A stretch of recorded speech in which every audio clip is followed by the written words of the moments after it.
I remember when I was growing up, for you to be considered as successful, either you were going to become a lawyer, a doctor, an engineer, or you end up working in a bank in some cushy job for people to see that you had really made it. But those times have changed, right? Now you can actually have passions or hobbies and you can turn them into a profitable career or profession.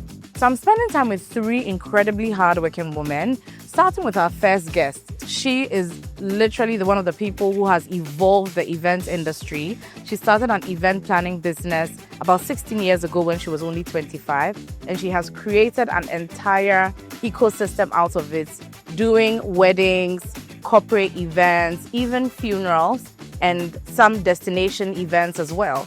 This person is no other than Abokuma Ellis. Our second guest moved back from the US a little over a decade ago and started a beauty business. She owns a salon that has set the trend for some of the things that we see today, like silk presses and different types of innovations that didn't really exist in our market in those days. She's no other than Olive Crofer. My third guest is Yvette Ansah, who I would say literally created the cafe culture in Ghana. I mean, if you'd never been to Cafe Kwai, were you really part of the cool kids? What I love about Yvette is that she's always been about excellence, doing simple things well. And I think that's one of the things that has kept her in business for more than 10 years. So I'm looking forward to this conversation and I hope that you learn a few insights from it.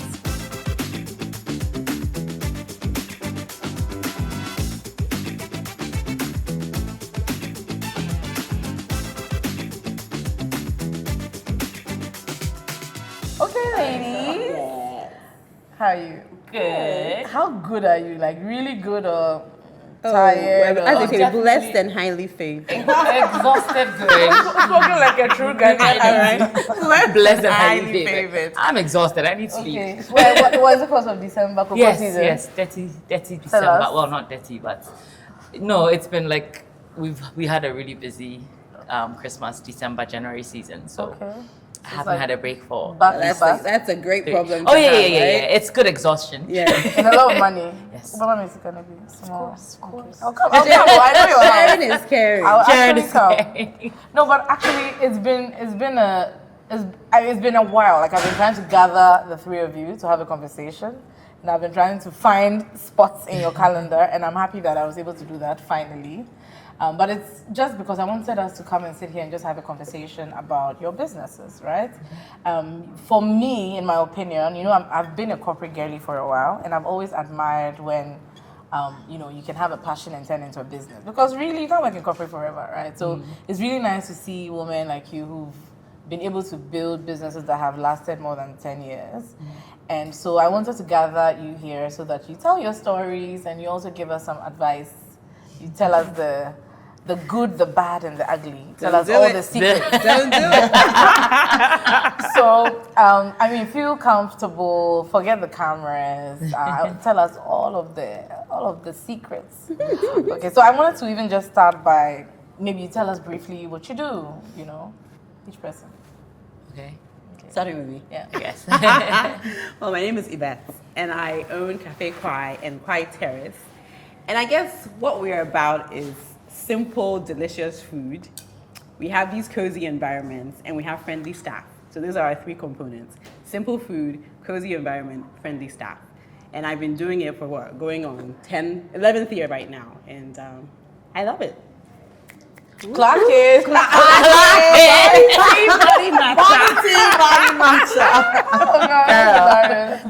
Okay, so who's going next?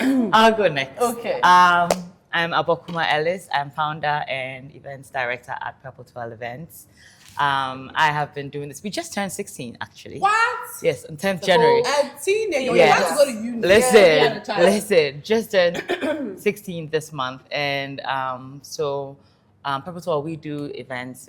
We focus on luxury events, weddings, corporate, socials. I have the Milestones by Purple 12 brand, which does events outside of Ghana. We are actually going to Zanzibar at the end of the month. I'm looking forward to it. It's going to be really good. That's a long. Right? Listen, come along. We also have a funeral planning brand, which is Solemn Events, and that one does the funerals And I recently launched the Purple Print, which is an online platform for teaching and coaching for event planners in the beginning, intermediate, and advanced event planners. So, yeah. You're excited we're- about all of this? I'm very excited about all of it. And I'm really looking, this year, the goal is just being more intentional about taking the brand global. So watch out. We're ready. We're ready. Sorry? We're ready for you. Yeah. Miss Olive? Yes, my name is Olive Krofa, and I'm the owner and head hairstylist at Beauty Technicians. The best to ever do it.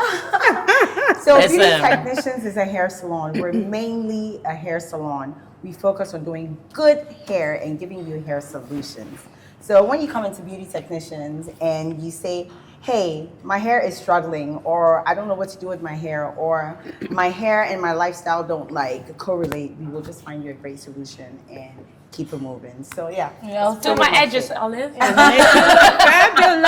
These curls are Listen. Even the team, even if we don't tell you that the hair is struggling, the team will tell you that Exactly. your hair is struggling. Yes. So we just focus I love that. We focus on giving our clients good hair that suits your lifestyle. Right. I can attest to that because I am not a hair girly. I here. don't do my hair. I go to Olive. I'm like, Yes. Olive. And you as well, right? I'm in your In hands. fact, and me too sometimes. I've been Yeah. I'm like, yeah, what do we do to my hair, Olive? And she'll tell me and then we'll do it. Oh, I love that. But have you guys always known that this was what you're gonna do? Not me. If you transformed your passion into a business, then at what point did you even know that this was a passion and you wanted to make it a business? Sorry. Sorry. Yeah, so no, like I was saying, I didn't know that this is what I was going to do. I am like I'm like a full-blown science geek. Okay. Science student from secondary school, high school, right down to university. I was a science student throughout with the trajectory of being a doctor, a medical doctor. That was my dream. And then, so that clearly didn't happen.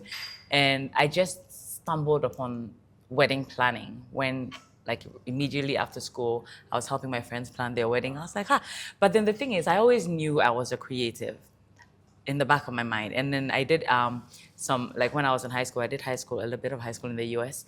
So while I was there, I did some art courses, and that's when the creativity really came through. So when I was in uni, like when I finished and I got into the whole wedding planning of my friends and everything, I was like, this could be a thing. I really do like this. Because I didn't love the medical bit of it. I worked in a medical lab, smearing agar, growing algae, and Real geeky yes, stuff. very geeky Oh stuff. my God. Microscopes and everything. never knew this. Yes. Oh wow. Yeah. Girl. So I did that stint for a bit and I hated it. I didn't like it at all because it was very, very routine.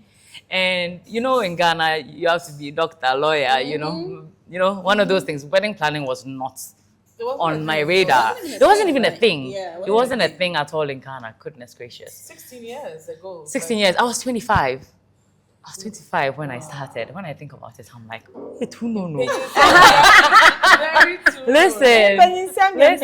Yeah, so well, the passion peaked from when I was helping these two plan their wedding. And from then on, I just got into it. Facebook, it was just Facebook at that time. So I would go on Google. We didn't have any of these other things. So it would be Google, I'd search photos and I'd put like a collage of photos together. I started It's like a posting. mood board. Listen, a mood Yeah. board, exactly. Yeah, it didn't have a name back then. But yeah, I'll put mood boards. And back then, too, color was a thing. It's like you get weddings that are like fisheye and teal, orange and those yellow, contrasting. very bright colors. So I'll put all of those together, put it on Facebook. And that's how I got my first clients. Right. That's how I got my first wedding client on Facebook. So And you didn't know the person. It wasn't like family and friends. no. It was like a my random very first person. client was a legit person I didn't know. My very first client, their wedding was in a bar at Westlands. Oh, wow. Yeah. Wow. No, but that's interesting because usually you would think, okay, as a wedding planner, you've done maybe one event, maybe family or friends. No. You post the photos and then No. more people will come. No, So so you it was just very had genuine, a yeah. mood And board this, and- yeah, and this one was from the groom was Nigerian, Okay. right? And you know, in Nigeria, they knew what wedding planning was before we did. It wasn't a thing in Ghana at all. So him knowing that he needed a wedding planner, I guess he went online, found the one wedding planner who was posting stuff, and he hired us.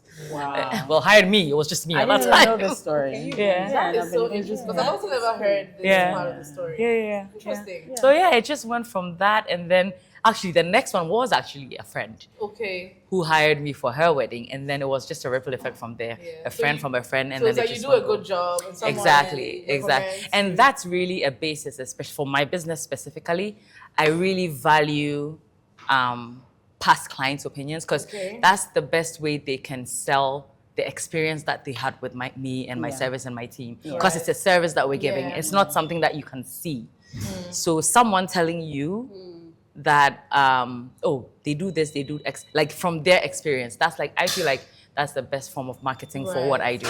Yeah. Olive, is your story very different from Abakume's story? You know, in retrospect, I should have known I'd be a hairdresser for business, not just for passion. Okay. Because in university, I used to do all of my friends' hair.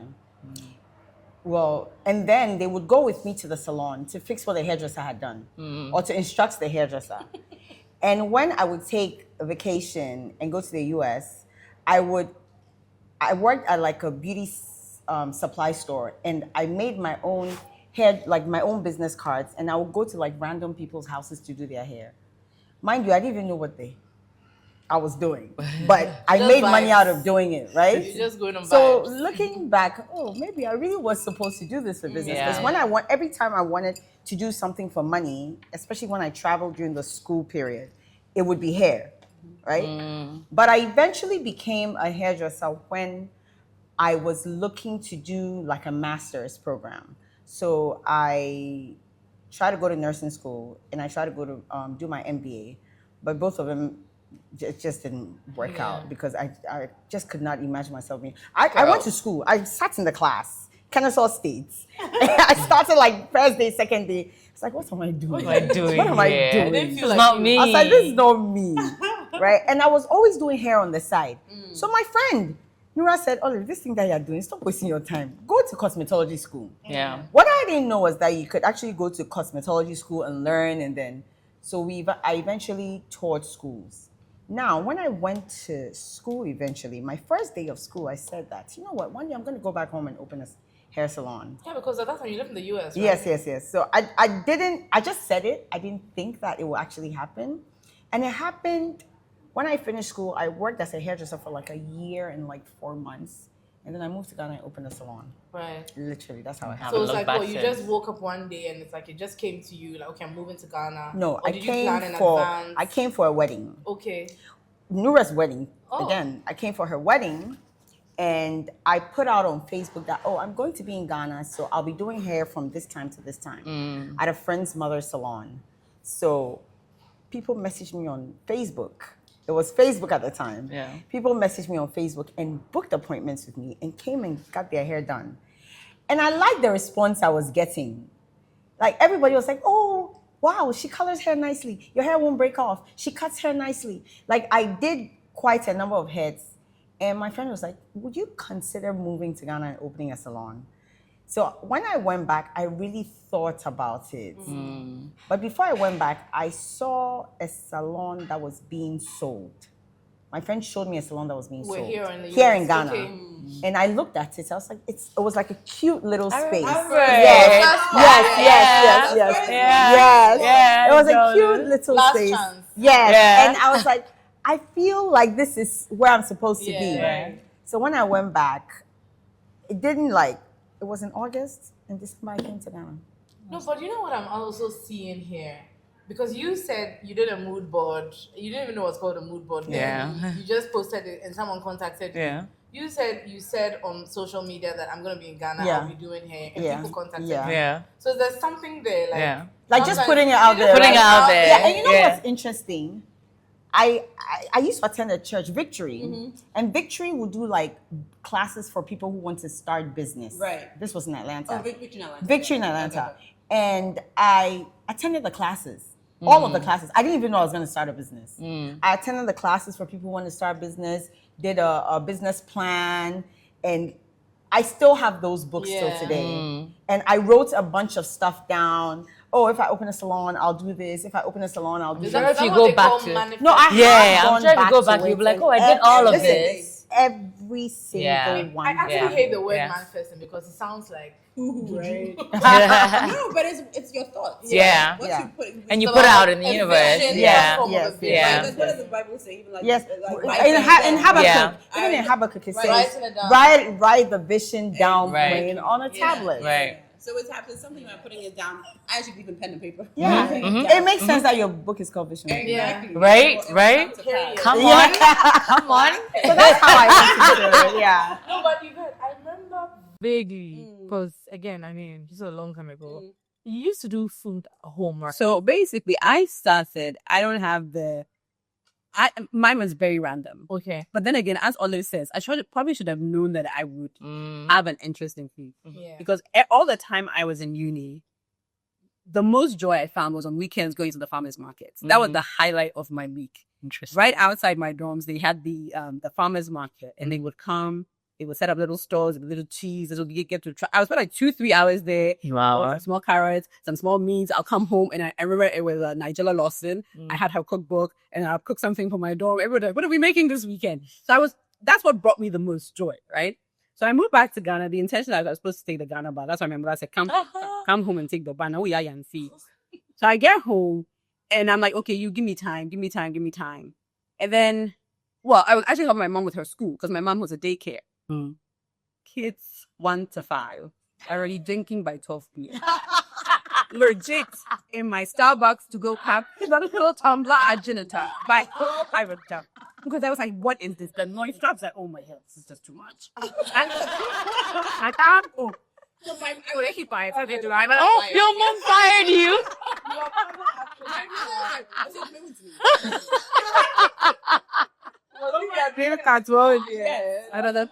So I'm thinking that is hilarious. You see, I'm not doing anything, getting fast, my clothes are getting tight. So I'm like, hey, what's happening? And I said, okay, I'm going to go on a diet. I'm going to have a meal plan for a week and I'm just going to eat salads. Because I miss how I used to eat, you get a sandwich, you get nothing. Yeah, now you're in Banku heaven.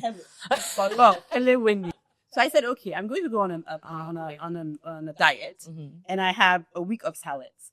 So I'm sharing with my friend that, this week I'm only eating salads. And she says to me, why don't you make me a salad as well? So I'm like, okay, sure. So I make her one in a little Tupperware thing. I send it to her. And the next day she says to me, my colleagues really like the salads I was eating. So they're wondering if you can do something for them. I'm like, oh, sure. I'll do it for you guys today. So I do some more. I do in a big one so they can share.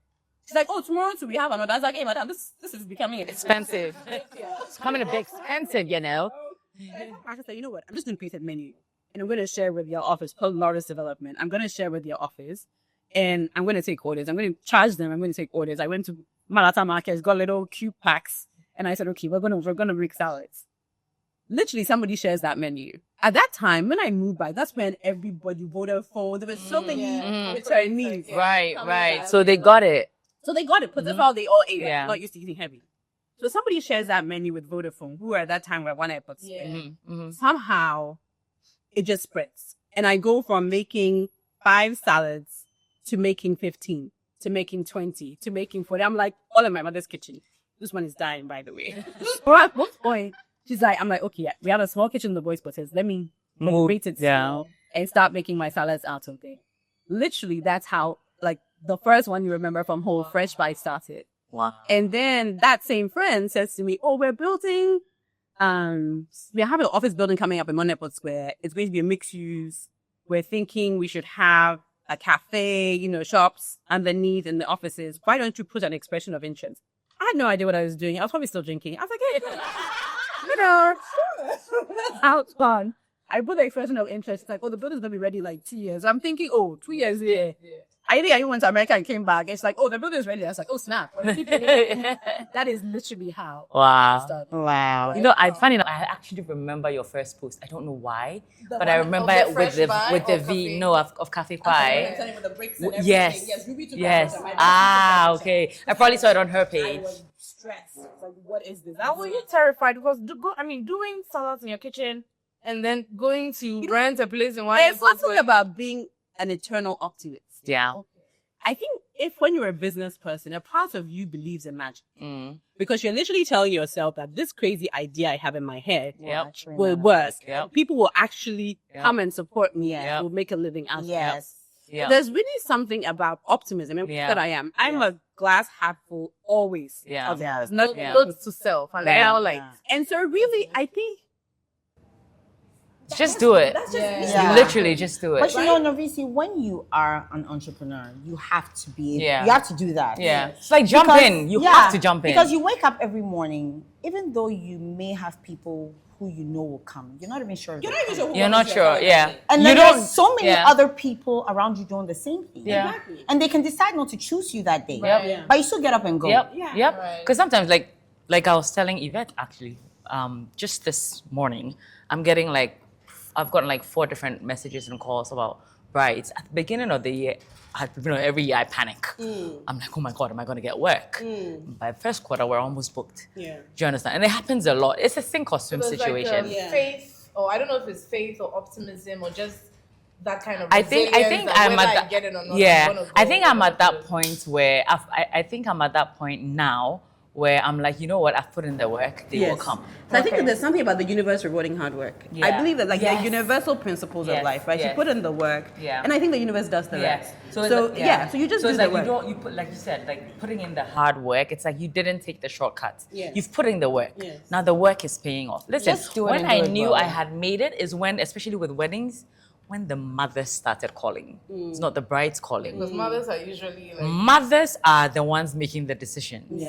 If your mother doesn't want you to use a planner, you will not use the planner. When the mothers start calling you for the wedding, you know made it. Something is out. Okay, so I have a very controversial question. Don't beat me. Okay? Do you think that... I'm trying to find a way to word it so that I don't get into too much trouble. Feel free. I feel like you guys are dada bees. So maybe there was a backup. So you knew that even if I do the salon and it doesn't work, even though mommy has fired me, I can still eat or I can still find something to do. Is there an element of dada beeness in here somewhere? For me, I don't think so. Some people would beg to differ. You know what I mean? But then, like, believe it or not, like, this is how I eat. This is my main source of income. I need to swim. Let me I don't have a choice. No, immediately that is there, but I still had to work hard. like I will be okay, but I still have to work. Like I will never be hungry by God's grace. Exactly. But my mom is not going to buy me a ticket to go to Zanzibar if I want to go to Abokuma. I'm going to go with Abokuma, right? For instance, I started business with my dad's money. Okay. Honest off the bat. And then an American Express card that I still haven't paid. I refuse to pay it. Right? I came from the US, so I'm US citizen. So there's some backup over there. But my dad will hold me accountable to every peswa. The American dads have left. I've done too known. So I can't go back and and say I failed. I left a relationship that was supposed to go somewhere. And with the kind of tune that I used to leave the relationship, I cannot fail. I will pepper you.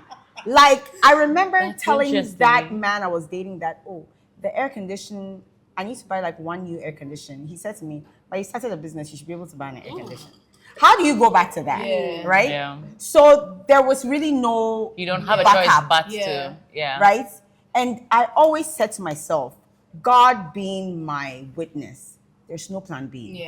This was my word from the go. There is no plan B. There's no plan B. I was not going to go back to my dad. I was not going back to America. There is no plan B. This is it. The reason I'm asking this question is that, and I don't know if you guys have seen me, I'm a social media citizen. I'm always there. And one of the things I've noticed is that when, let's say, somebody launches something, they're doing well, you see people in the comment section, or you see like sometimes comments that other people make. They're like, this person, they are dada B. They use their husband's money, or they use their dad's money. Even if they did, no, I did use my dad's money. Even if they did, I'm glad I did. Listen, even if they did, these ladies have been in business a minimum of 10 years. So we're so it was lucky. hard work that has sustained it, even if they did. Like my family gave me mad support, but at the end of the day, I had to prop the door open. The support is for the ACs and the tiles. Exactly. And my counter. They counter. won't pay your bills every month. They're not going to bring I have given my dad money more than that money. Okay, so you kind of not paid back. Yeah, but and I at didn't the end give it of to him the because I was day- giving it back to him. At the end of the day, they're not going to bring your customers. They're Yeah. not going to retain your customers. Yeah. They're not going to make sure you keep consistent. They're not going to make sure that your workers have a certain standard. Yeah. That's up to you. Yeah. Right? Yeah. But And it's a so- I mean, good- for it's a good mine, point, for yeah. mine, I didn't honestly. My service, I didn't need capital because I'm planning your events. It's your money that you're using. your You just money pay you're me. using. So it's just being intentional about saving and pricing right and just doing the right thing that has built the brand over the years.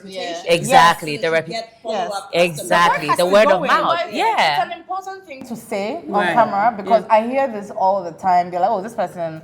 I think it's a way to kind of minimize people's work or kind of dismiss someone who's successful. But the Yeah. point is that even if you got parents' money or boyfriend's Sugar money, daddy. Sugar daddy. If You you Whatever, don't- you still have to keep your business Voila. open. Like if you As don't, I say, if you don't work the sugar hard. daddy is like, please, I want a juicer. At the end of the day, you have to create the Hey, recipes these for the days, juice. the girls are not asking for juice. What are they asking for? Are they asking for juice? I would not know.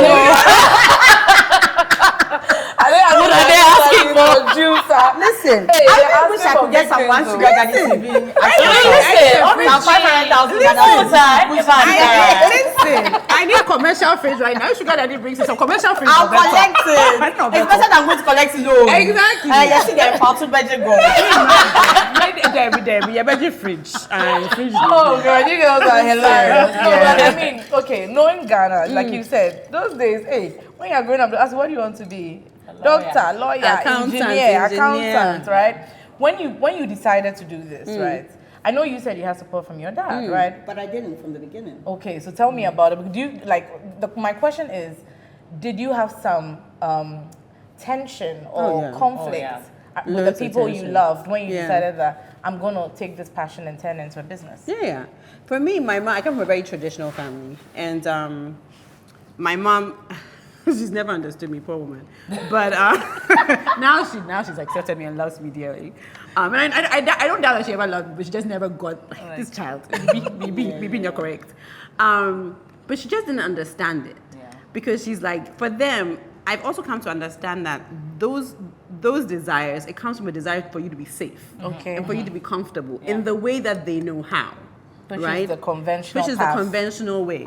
Yeah. So my mom was like, hey, so if you knew you were going to be chopping in tree, it's even more dismissive. If you knew you were going to be chopping onions and stuff, and you said we shouldn't have wasted all this money sending you abroad to boarding school, all these things, to come and study this.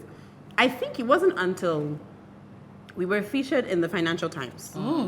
Fancy, right? Fancy. It was only then that I think, because they need some sort of Yeah.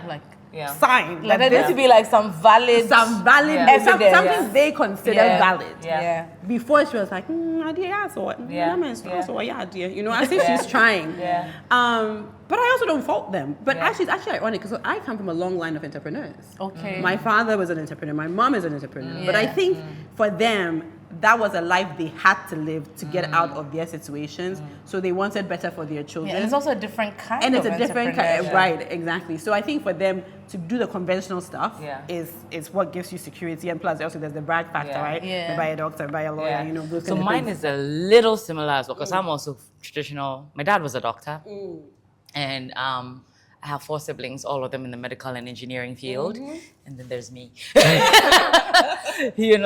going to Zanzibar at the end of the listen. So yeah, there was that expectation to do the medical school, so when medical school didn't work out, like I found myself literally one day, my mom literally drove me. I was with her doing errands and things. Next thing I know, we're at her friend's law practice. Oh, wow. She's about to get me a job or some internship or I don't know what at this lawyer's office for me to talk. I don't know what we went there for. Talk some sense into you. Listen. So since doctor didn't work out, then I had to be a lawyer. I was like, I can't. Wild. Listen. And me, I don't like reading. I'm not a reader. Okay. So I can't see myself reading a law book. So I guess, and unfortunately at that time too, I didn't know what I wanted to do. I just knew what I didn't want to do. So I was kind of just going with the punches, just going along with it. And then I think I went to this job office, Jobberman. Yeah. Is it Jobberman? They were in Osu. Yes. I went there, and the owner, goodness bless his soul, if you're on here somewhere, say hi. He introduced me to this lawyer whose office is also in near the Castle Road. He introduced me to the lawyer. I said, go talk to him, right? Because I told him I wanted to be a lawyer because they said that's what I should do next. So I went to this law office. I went to speak to the man. In fact, pin man. I remember because he always has his pin. Yeah. I spoke with him, and he directed me to EPP to buy this book. This book was about this thick. It wasn't even that thick. It wasn't like a vision with V. It was like a really small book that he directed me to buy and read. I did not finish one chapter of the book. I read a chapter of the book. I said, this is not for me. Listen, I couldn't go through the book. I couldn't go through the book, and then I knew that this wasn't for me. It was definitely not for me. So for me, at the point, I think similar to Yvette, the point where I guess my mom, because my dad also passed just around when I was finishing uni, right? So at the point where my mom kind of accepted it is when she saw, I think I got an award for event planning, and I was on TV and I was on radio and things like that. And her friends started calling her and be like, oh, your daughter.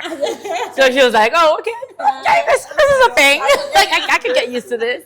You know, so yeah, that was it. That was it for me. Well, that's really, really I don't think I ever got pushback from my dad, per se. It's my mom. And I don't think it was direct pushback. It was a lot of subtle comments here and there, comparison here African and there, mother right? style. Your friend is doing this, Passive aggressive. you know, Passive aggressive. like somebody has. My mother has this so spiritual. We are switch your destiny. not the switch in destiny. That's hilarious. But we have switch your destiny. Wow. Destiny. Why don't we are switch your destiny? No, doctor now. Girl, you were supposed to be a doctor. Like it's just all of this stuff, right? My Because of mouth course, is open. growing I'm up, like, what? yeah, like I my will mom use it says one the day or darnest someone. thing, but you know, because I grew up saying all sorts of things. I want to be a journalist. I want to be a doctor. I want to like there's always something, right? But my dad, I think, always knew I didn't really know what I wanted to do. So when I finally settled on something, he was happy. My dad, I hid from because I thought he would want me to do something different. So I actually attended cosmetology school maybe halfway without telling my dad. It was my sister, Lady Ann, who eventually told my dad, now this is what she's doing. And he's like, now say ya depa. I didn't saw you, baby. Right? Oh, bless. And then when I came to Ghana, he opened a drawer and showed me a bunch of CVs. He's like, all these people want jobs. And for what he does as work, he's been preaching that people need a lot of skill. Like we need to have people in more skilled jobs as opposed to trying to work in an office. Right. So he's happy to help me start something. So my dad was never like, but my mom, hey, we'll be able to show destiny. That's Until hilarious. guess what? The ching-ching started coming. You started giving it the moolah. When the ching-ching started coming, now her tone was different. I said, I think you'll be able to with destiny. You know. You and your own destiny. So I had a lot of support from my dad.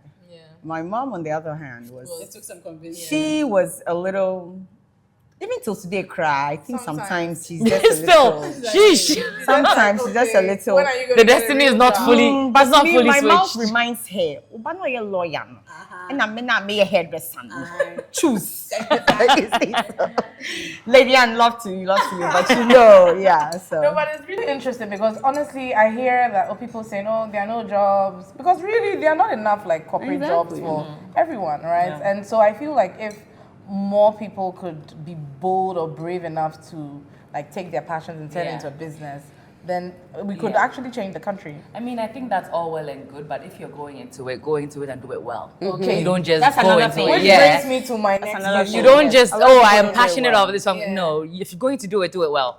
Yeah, which brings me to my question about, because I think we're talking about doing things well, right? And I wanted to know, like, because being in business, like a passion-driven, I don't even know if to say passion-driven, because now it's not just about passion, it's about business, right? Being in business that long in Ghana, 10 to 16 years, it's not jollof rice and chicken. So I feel like there could be certain things that you did from the onset that set you up for success. So I wanted to know, what did you consciously decide to do differently from others in your industry? I think I'll start with Olive because there was no industry. So I'll start with Olive for that one. I never really compared myself to what anybody else Yeah. was doing. Yep. That's number one. That was major for me too. I never compared myself to. For me, I was doing something that had never been done. even though it had been done. Okay. So my main thing was, whatever I'm going to do, I will do it well. Okay. So if I don't know how to do it, I won't do it at all. So when I first started doing hair, I was known for cutting hair and coloring hair. Badass pixies. Yes. Yeah. So Yeah. even though I knew how to do sewings, they were not my first. That's not what I would do. Because to me, anybody on the corner could do a sewing. So I never bothered doing anything. Yeah. Not that I didn't know how to do it, but I just wanted to do what I was doing and do it very, very well. So every time I pick up something new to do, I make sure I master it and do it well. Yeah. Well, it's the same thing. When I started, it was purely weddings. Okay. If you ask me about when we do funerals, I will swear on my life I would never do funerals when I started Purple 12. Yeah. It was weddings, but then we mastered weddings. Okay. And And you're then- bored. You're like, what else? Exactly, and that's the thing. It's like you do something well, and then you get bored. You're like, what next? Exactly. Yeah. And when you're And then- creative, you get bored easily. Yeah, and then the 100%. corporate events came in for Cornerstone. Then I got bored, and then funerals came in. I got bored, and then milestones came in, and I got bored. After mastering each one, and now we're doing. Well, I've been doing trainings for a while, but then we've never had like an online platform where people can just go record it and then just subscribe and then watch. So now we're doing that. Right. And every time I come up with something new, I'm like, woman, stop. Why will you stop? So what I'm trying to extract is that, so is it about innovation or is it about deciding that this is my portion of the market, this is what I can do, this is strength, mastery. It's mastery. Mastery. Yeah. Mastering And is staying in your lane. Staying in your lane, Staying in your exactly. lane, Yes. mastering, doing what you're doing very well. Very well. Mhm. Because I think you can't fake energy. No. Right? So if whatever you're doing, you do it well. Yes. It shows. about mastery. Right. It's It about really mastering, does. about Yeah. consistency. Yes. It's about just focus on your Yeah, focus on Focus your- on focus on your focus. Because one thing I can relate with Oliver as well is just literally not looking at what anybody Yes. is No. doing. Don't look left, It's don't look about right. mastery. Just stay in Like your Did I lane. learn that from you? Yeah. Oh, We did had a you? conversation, I think it was about maybe 2 years ago, and you said something, and I say it a lot now, like focus on your focus, like, Focus, and yes. it's like tunnel vision. That's what you Tunnel said, tunnel vision. vision. Don't Yeah. look left, don't look right. Don't look left, don't look Because right. nobody That's is what reinventing analysis the thing wheel. they Yeah. teach you. Yeah. I me panyeshe. Debbie, Yeah. Debbie, Debbie. You know, It's focus on mastery you. because I say it all the time. Hairdressing, if I was to come into this world again, I most likely will be a hairdresser again. The one thing I know how to do well is being a hairdresser. Badass. I cannot cook as good. I cannot clean as good. Like, I can be a hairdresser. Right. So once you put anything hairdressing related in front of me, I will make sure I do it well. Because that is what will be said about me. Right. Yeah. So once it's hair, so it's about mastery. Yeah. Once I say I'm going to do it, I'll do it well. Yeah. And that has really helped me. Okay. Yeah. It has helped And me. then, like for me, or folks who are watching who would like the events industry, it's just, especially because we don't have like a proper, we don't have any proper regulations and things around it. People need to be more professional. Okay.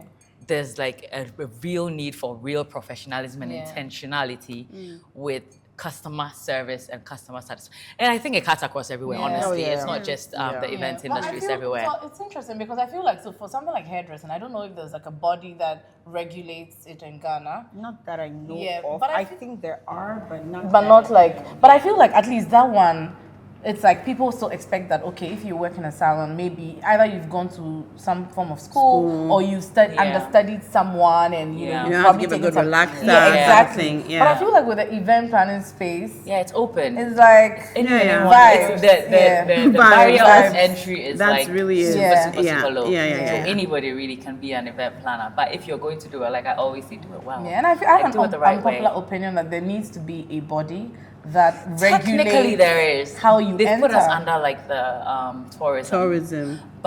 It's not the same. really. It's quite not. big. No. So You do know different. regulation is Yeah. very. Yeah. In Yes. Ghana, it's Yeah. not. Yes. like- Yes. Yeah. Yes. Yeah. Yes. Because So- there are a lot of people out there who are doing Yeah, because there's a terrible lot of jobs. risks, It's right? bigger than all of us. Things You know. related to like, and I think you know that whole incident. That's of- how I found you Yeah. actually. When she was she planning her Unpopularly. wedding? No, I wasn't even planning. I think I was ranting about a friend's wedding. Yeah, she was My ranting, wedding and that's was how a like lot of year events after, people and found. then, obviously. unfortunately, it kind of went viral, and then it became a thing, and then Yeah. clients were in my DMs, Yeah. like complaining about the vendors, industry, and yeah. it was actually very enlightening because there were vendors who maybe have taken money. I remember a friend of mine sent a message saying she never received a wedding gown. What? Yes, I posted it. She never and she paid a lot of money for it. Gown. What? Yes, a gown. So she had to buy a new gown like 3 days to the wedding. I'm telling you. You don't say. And that's just one of the stories. The stories And were there are a lot of stories. No, there are a lot of stories. There were a lot of stories. They're very audacious. Yeah, and I didn't even post all of them because some of them were just too much. I side message the vendors, or sometimes it was a whole thing, right?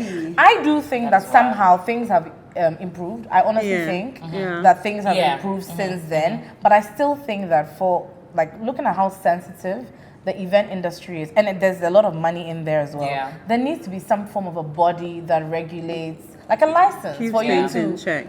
For you to become an event professional. You need to it could be an exam, or you need to submit some documents somebody gives you a license for you to operate. Because now, take someone's money, you didn't do the wedding gown, and then they can't find you. Oh, that is wild. Even videos, wedding videos, like some hair, people don't get their pictures. That one I know. They don't get their pictures. So many things. Pictures. There's so many horror stories. Doing things well, it cuts across. It's not just the technicality of it, right? Like somebody who sit in my chair, and like I said, if I don't know how to do it, I won't do it. But once I decide to do it, from doing the technicality of it, or how I treat them, to how I take their money, to how I check back on them to make sure they are okay with it. Like that's all parts of doing things well. We think it's just doing the work. No, it's from the moment. The moment they reach out to you. People talk to you. Exactly. It's about systems. People don't talk enough about systems. My workers will tell you, I have a checklist for everything. I have a checklist for a checklist. Go get it, girl. Hello. I needed to put that in there. Hello. I have a checklist for everything. I have a billion WhatsApp groups. My workers know me. I will WhatsApp you right now about it. Even from like the kind of music I want you to play, how I want you to answer the phone. There's a girl that I'm testing tomorrow because I've given her the script. I said if I call, and I will use mystery callers. I will there's a script. How I want you to pick up my phone. The voice. I said smile when you're picking the phone. But nobody can see me. I said I can see you when you're smiling. You know exactly. It shows in your tone. I said when you're smiling and you pick up the phone, somebody can tell. I said I can tell. So smile. And I will use mystery shoppers to test you out. And it's about systems. Once you have the systems in place, that's how people, like when you do, and luckily, well, not luckily, the thing about Ghana is there's so much mediocrity. Right? That when you do so something, when you stand out her crib, it's like you shine.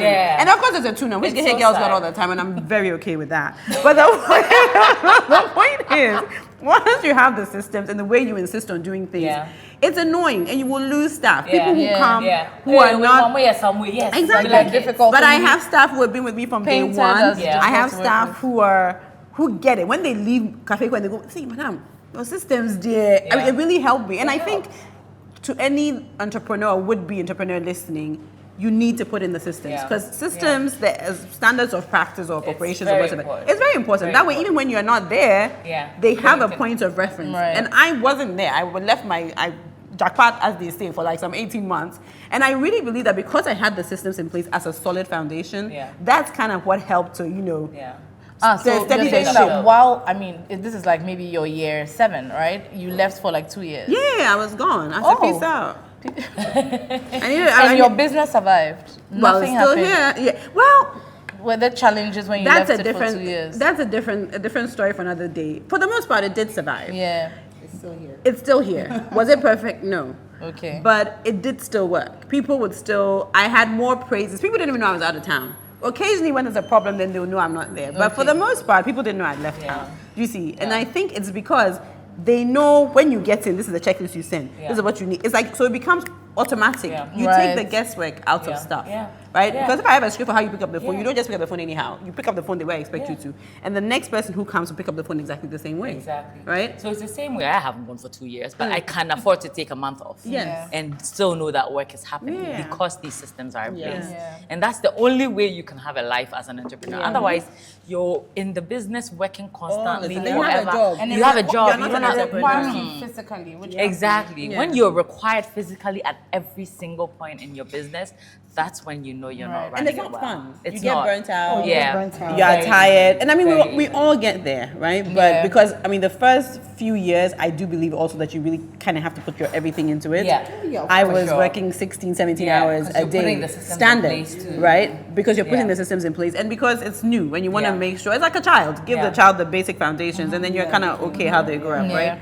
So the early days are tough. But I feel like now at year 10, year 16, it should be on autopilot. If you cannot be here having this interview. Exactly. Facts. Exactly. And There's I'm a worried problem. about what's Silent, happening. yeah. Exactly. There That's a is problem. a huge problem. After a decade, then we have a It problem. means you're not ready to do anything. No. You have to wait like 3 more years. No. Because we don't set out to, even though we set out to make money, we don't want to be working forever. Yeah. Plus, there's a part of that empowers other people. Yeah. You can't have this baby that you don't want them to grow up and you don't want anybody else to have access to their lives. Yeah. Because, like she said, even a baby, they're going to grow, they're going to make friends. You can't just hold on to it and say, I'm the only one that's going to feed it. I'm the only one that's going to give it water. Yeah. Like, it's not, I'm the one going to... You have to let You have to let go. You have to let You're go. going to teach them at home, homeschool them till forever. Like, Yeah. even you won't grow. Yeah. You And know? it's not easy to do. It's not easy. And not also easy the to let society go. doesn't Yes. expect you to. Yes. For some Yeah. reason, we have this narrative that Ghanaian And if you businesses teach them, they are going can't to steal- survive. There's Yes. that. Yeah. But there's also the idea that Ghanaian businesses can't survive without the owners. But I think it's a self-fulfilling prophecy. Yeah. I think what happens is that we tell ourselves that narrative and we bring it into existence. Yeah. But you need to be able to break that cycle. Because then 100%. are you not going to have me like I like life. It's one of the struggles I love to had. travel. I like life. Oh, I It's enjoy one of my the struggles life. I had. Did you because get? I started business doing people's hair myself. So now they come and they ask, where's So when they want to come, there's a lot of people who started with me who don't continue to come to the salon because I can't do their hair themselves. Okay. And it's okay. okay. I'm okay with it. I'm not mad at it. But I look in the salon and I see other people in the salon Who don't even know you. who don't know me and are happy with the service. girls doing their hair. And I'm like, I'm grateful for this. Yeah. Yeah. And then there's also people who have stayed who are okay with the girls Other doing people their doing hair. hair. Yeah. And I'm happy with that too. Yeah. Because I didn't set out to stay behind the chair forever.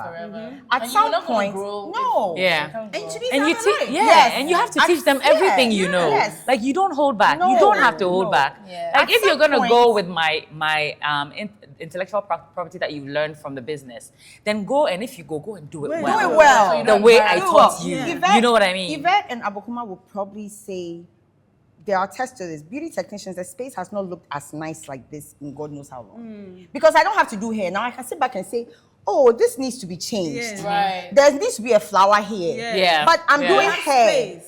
I'm doing hair. creative. I'm taking care of clients. Yeah. I'm taking care of employees. I'm making sure the front desk works. No, it's At what not point do I realize that there's a hole in the chair? Exactly. Yeah, Because okay. your mind, Yeah. you don't have the mind space for can't it. do it. You don't have There are the a lot time. of nuggets you guys are dropping here. what point So do you realize essentially, if you want to scale, right? If I Yeah. use the word, if you want to scale or you want to be able to think more strategically about the business, then you would have to hire staff, train Yeah. them well enough so that they can Transfer the Forget skills. even scaling. If you want to have a life. Okay. Because I'm very everybody knows, I'm very passionate about a work-life balance. Right. Because we know we're only here for a very short time in this world. We have so many things that we can be doing. I believe that my business is a means to an end. It's not Right. the only thing that I'm here to do. Do you understand? So I cannot be caught up in this world where every day I'm sitting at a cafe Rat while race. watching everything. It's not Yeah. it. I have nephews and nieces that I want to spend time with. I have family I want to travel with. I have personal passions Yeah. that I kind of want to fulfill. Want to train Pinaka? Hello. You have to train Pinaka. So I think When will we train them? Thank you. Oh God. Where will you find the time if I'm working? You know happy. Exactly. I'm even If I'm shy. working, I'm working 60 And I'm hours. rarely ever shy. When will I train them plan to get the husband? Thank you. Hey, Holly, what you Can you imagine? What should I say? What should I say? Oh God. It's what Yeah. And I believe and you the don't need a people who life. patronize us, she'll understand. Right. And you will Yeah. find your Something people. Yeah. If you Yeah. find the person who, I would have people call me and say, oh, Yvette, I'm going to Cafe Quai, what should I eat? And I appreciate that call, but I'm But just it's like like, there's a menu.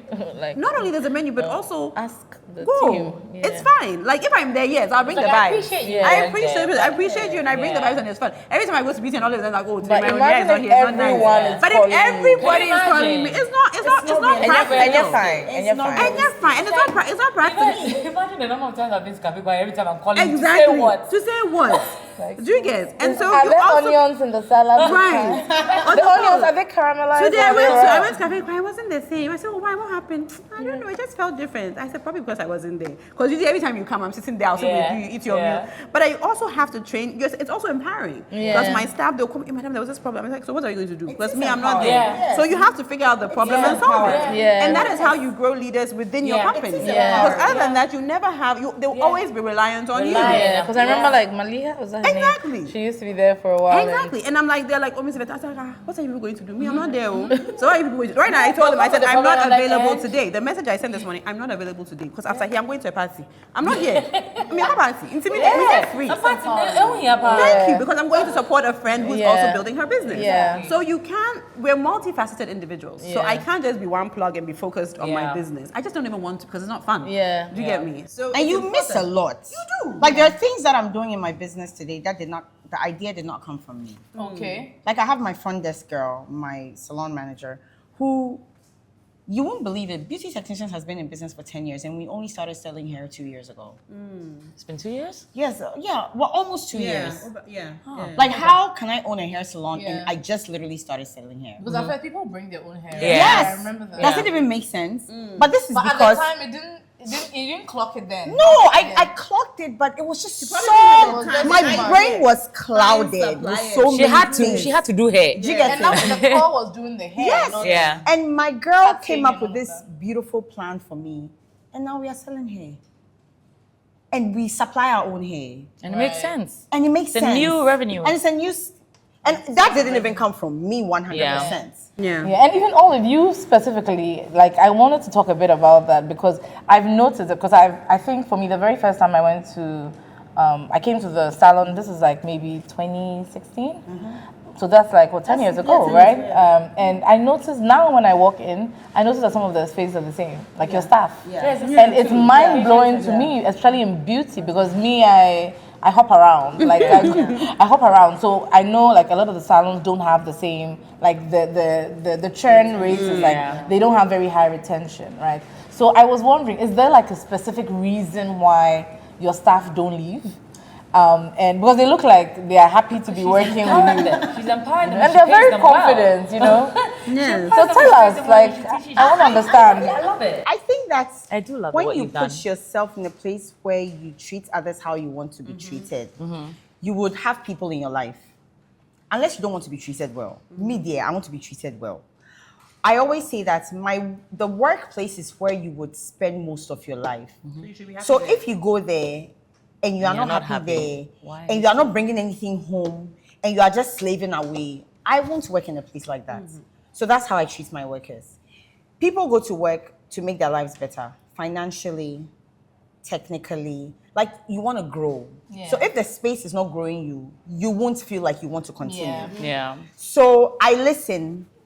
First of all, I treat them as I want to be treated, and I listen. I listen to them. Right. Are they perfect? No. Am I perfect? No. But how I treat them, if I was treated that way, I'll stay there forever. Period. And most of them have stayed, right? Yes. Yeah. I will stay there. I will stay there forever. Yeah. I want to have money in my pockets. Even if I'm taking church, or at some point I want to be able to take Uber. Yeah. So If I progress, take Uber for a while, I want to be able to afford a car. Advancements. Yeah. If see I was the living in my progress. mother's house, I want to be able to rent.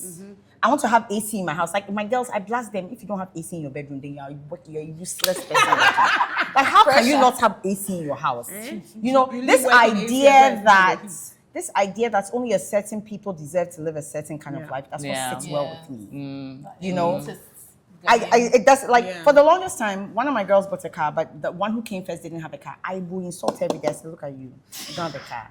Look at the work you do. I'm the one who pays you. You can afford a car. Buy one. Now she's bought one, and I'm happy with her. Finally. That's really Finally, nice. right? I love that. Right? There's one that I'm like, you're still taking Trotro. You can't take Uber, Bolt. Look at your house. Now she takes Bolt all the time. Make sure you have AC in your room. If you don't have AC, you are still using this iPhone. iPhone 16 has come by. You know, like And so. you pay them, so you know Yes. that, okay. So She I know knows they that, can afford yes, it. Yes. Yeah. So, and when they have those things, they're happy. Yeah. Yeah. It's like Because they won't get that Yes, anywhere else they're if you happy. think about They it. won't get Yes, that. and Like, then which other salon are if you you gonna get fool that? to, I will blast get you it. and With remind you that intention. you better stand well. You know, Be steady. so it's also a steady. very It's balance. it's also like a big sister relationship Yeah. as well. Yes.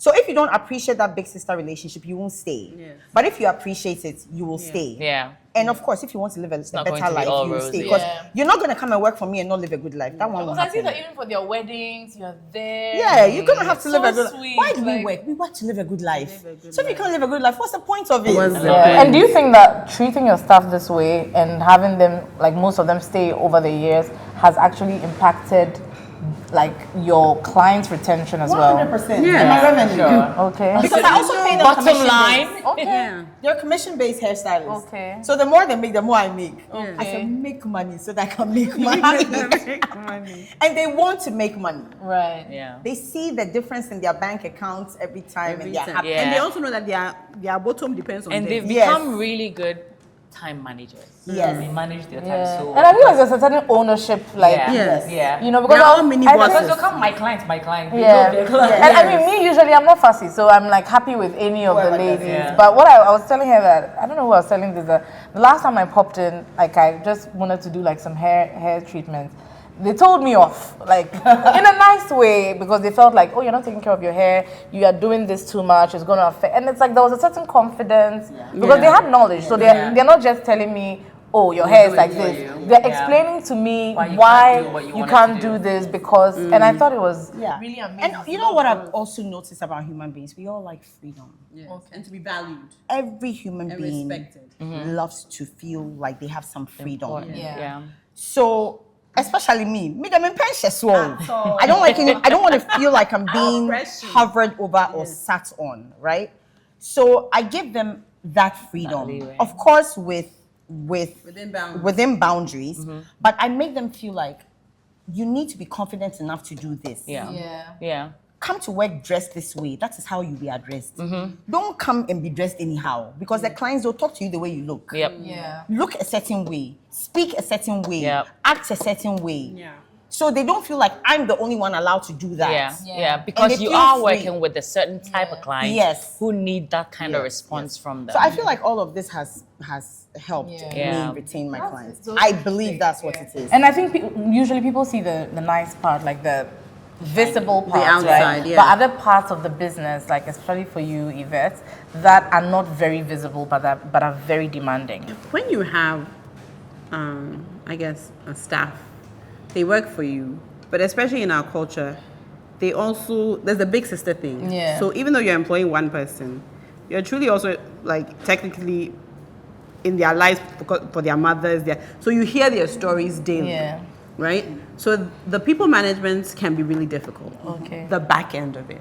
Because you will come and just see one waiter. But I'm dealing possibly with his wife who's sick, a child who needs to go to school. So there's all these it's not a burden, but there's It's like, what's the word I'm looking for? I don't- yeah, 'cause I'm also- obligations okay. almost. That it's like, is it related to like being like an empathetic leader? yes. Yeah. So I think if you're an empathetic and you have people who you want to stay with for a long Yeah. time, you care about them. Yeah, So you it's cannot almost treat them like AI. exactly, and it's almost like your sister who's not well and says, "Madam, I have to go to school. Why don't you do that?" Like you always have to. So it's not just a salary. There's always little things. I feel like sometimes can be draining, especially when you're also human and you have your own stuff going on, right? So that kind of stuff can be a bit difficult, and also sometimes you can't help them the way you want them to help. You want to help Yeah. them. Maybe they are sick or maybe their mother is sick, but there's only so much you can do because the mother is not even in Accra that you can say they're at Panico Hospital, But there's just sometimes when you're an empath, it's just like, gosh, I really wish I could help everybody, but you Yeah. can't because sometimes you also have to draw the line because you also don't Yeah. want people to take advantage. Especially in Ghana, where Exactly. okay, my sister Right. is not well, so I didn't come to work for 1 week. Exactly. I And have then a dispatch but you still driver. have to pay me because they're in the hospital. Exactly. I have a dispatch Yeah. driver now who's up and went to the north. And I said, "What are you doing?" They said, "My grandmother's not well." I said, "Hey, But you didn't tell me this. you didn't tell me. Am I now going to say I won't pay him this month because she's? Do you understand? Because how much noise is he earning? Do you get what I'm trying to say? So those things can be a bit draining if you care about people. Yeah. And But you obviously- still have to do it because you then still have to do it it. improves the quality. Yeah, so I think for me, of- the people management thing can be, and as much as I'm outgoing, I'm actually like my battery gets drained very Very quickly. easy, yeah. So I need to like take a moment, get home, turn off my phones, and like recharge, because that stuff can really drain. It drains your energy. It can really drain your energy. It's the same. Like the things that I just said that were so positive are the same things that bother me because I'm so invested in them positively. Any little thing they do disappoints me. I'm like, man, all this hard work I'm doing with you, you know, and I have to deal with that. Like there's some things that I'll see maybe constantly. I'm like, I really did not expect that from you. Like you are not the one of all the people, not you. You know, but she's the same person who will turn around and make me happy as well. So there's that aspect. Like you have to. Human part of the business. So clients may complain about one thing and think that you are over here defending your workers. But in the back end, you are very sad. And it's a burden on you. And you're telling, And I'm like even Abokuma has come to complain to me one time about patients not managing her time properly. And I'm trying to make sense of it that, oh, maybe this person was late, that person was late. But in the back, I'm like, patience, why? Because you've been doing this for a long like, time. This is not something you should be doing at this time. In like, you've been here for a long time. You should know this better, right? And even the situation was disheartening because it was somebody with a new baby. Why would you keep a woman with a new baby there that long? You know, and I still remember it because I was very disappointed. This is a while ago. Yes, a while ago. And it's still, you know, so things like that, the same things that you invest in them that is making them grow, somehow they still disappoint. Because they're human beings. But it's also and it can be a burden. It can, because again, we're not in countries where people have credit or people have other ways of supporting themselves even while they're working. Legit, the money you pay them is the money they have, right? So sometimes when you look at it, you're like, this situation, the person being in the hospital, there's nothing you can do. You have to pay the bill. Because other than that, the person will not come to, like, you understand? And so that's like money that you have that you hadn't planned for. And again, there's also the disappointment, which you touched on. Like, the people who say they'll do something, you're like, hey. And it breaks your heart. Actually take it personal. Because you're like, like, how can you do this? Do you get it? And that kind of stuff, it actually puts a down on your day. You're like, man, this person that I thought, you know, and then, you know. Because I'm guessing if it was like, you know, the corporate institutions where it's like, we're all a little robotic, it's like, okay, I'm firing this person. Exactly. You know, whereas with you, because your business are very human-centered, and you are, there's also Ghana, so you need to be more, I told a friend of mine who had a business in the States, when I saw me, that's not a deal breaker. You are about to say what? Listen, wait. What? Theft is not a deal breaker. Oh, how? Oh, wait. So if somebody's working with you and they steal your money, hey, no, let me lower my voice. I put it in context. Okay. And this is the kind of maturity and intelligence you need when you're running a business in a climate like ours. Okay. Because I will literally, sometimes I say, if you're stealing to eat, it's different from if you're stealing to go and sell, right? So if I see you and that day you say, like, I catch you doing something, eating something you're not supposed to be eating, you're taking something home, I'm like, what's the story? If you pack some small rice and some small capuchito and one small, you know, chicken to take, you may forget. I will blast you. I won't fire you, but I'll blast you. I'll say, you're not supposed to be unless doing you're that. doing it. Like, But if I catch you with like sacks of rice, you're now going to sell my product, that is just silly, right? So when I tell people theft is not a deal breaker, I put it in context because you have to put it in context. Because when transportation goes up, when things go up, sometimes the salaries don't necessarily match. They might have a child here, they might have a mother here. Well, he has to eat. Do you get? So you have to evaluate it on a case by case basis. Whereas maybe you're in the States, you steal, you're fired. That's it. Very robotic. The rules are clear, right? And you have to. And I also believe that's probably why I have so many my people still with me because. I just kind of understand. Do you get? So I'll plug the hole. So what I'll do is now, okay, maybe now I see that this hole it is. So now we're taking this product which goes outside. back to what you said about system. Exactly. Because it's not an individual. Okay, one person stole something. Exactly. Okay, you stole because you know you went to give the food to your girl. No problem. But by the time they realize you've already created it, you've plugged so I'll the give you hole. an instance. We used to get a lot of loss and theft with chicken when they're deboning chicken. So obviously deboning, there's not a machine. So I can decide to take a lot of meat off the chicken or I can leave some and it's still bone. I said, okay, no problem. I'm not going to fight you people over this.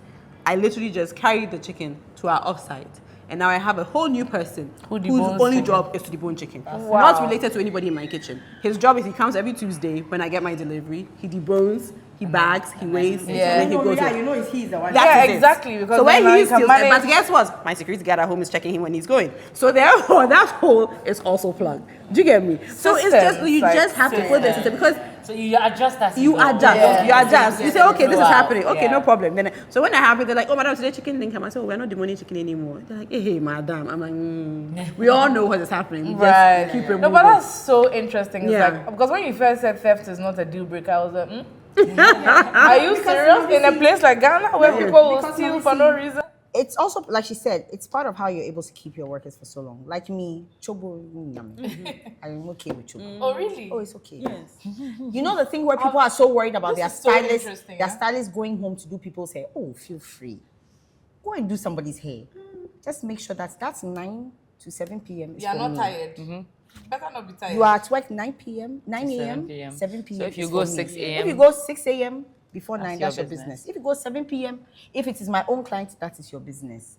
Whatever tools of mine you took from the salon to go, just make sure you return Bring it. it back. Wow. That is it. That's so interesting. Let me tell you huh? something. Don't take the day that is your day off. If that's the day you decide to go and suffer and do other clients, Come back 9 that is your o'clock business. next Come Yeah, back don't the night come back and and be doing no. You are coming to I work. didn't sleep No. well. Sunday, that is for you to rest. If you decide to go, that is your business. If you have a bride that you decide to take outside of salon hours, make sure you go and do that bride between 5 a.m. And 9. and 9 a.m. Make sure you're here at 9. That is so interesting. This is a very different perspective. I've And you know, never interestingly, heard before. we receive brides, and you know, I give them the brides to do, but I give them a higher portion. So it's like 60-40. I take 40 after transportation, and 60 goes into their pocket. It doesn't go through the system. Right. So I'm giving you money in your pockets. Ah. Because like a side during hustle. working hours. Yes, during working hours. Yeah. It's like a bit So of a I'm giving side you that hustle. money in your pocket. Separate Right from upfront, what you so you do. don't get taxed on it. Yeah. Like I literally give you the cash upfront, and Yeah. then I take 40 in my system. Yeah. Yeah. So I'm doing all of this for you. If you are not happy, that one is your business. It's your Yeah. business. So But you Yeah. do just your best. Yeah. So just make sure that Chobo, those things, you can't worry about That's it. Too. such an Yeah. interesting perspective. Because there's only so much you can worry about. You have to minimize your worry list Yeah, you as can't- much as She went possible. to the market. 1,006. Then tomatoes, no. My sister. Charlie, You cannot. Charlie, there are bigger no, problems. no. GRA is just Here is chasing you. bigger I problems. can't worry about the clients you went to Charlie, do in the morning Charlie, before coming to Charlie. work. And I honestly think that's why, very insightful. like, even though, like, I'm obviously like Olive's, I do my hair at BT, I work on my, but we're actually friends, and you have to have a certain mindset. Yeah. Because I honestly think that if you're going to worry about these little things, you'll be very unhappy. Yeah, and You'll you be won't, your very business will not stressed. grow. A lot Yeah, of people really. close down their businesses because of Because Yeah, of yeah. this, and they're People stealing stole from me, money, and yeah. they're this, yeah, and Yeah. It's like yeah. you shut down a Because it's whole a very big business emotional because- thing. Yes. You know, and if you're not able to regulate that properly, Yes. Charlie, Yeah. you're Yes. going. Oh, Yes. she came to do my hair. Like I've heard clients who are talking, and in the midst of the conversation, they really reveal that maybe this person came to do their hair at home, And they don't clock. They don't like, clock. I'm Yeah. like, my. Yeah, whatever. Whatever. No, but I mean, on a lighter note, because this was like my brain did some,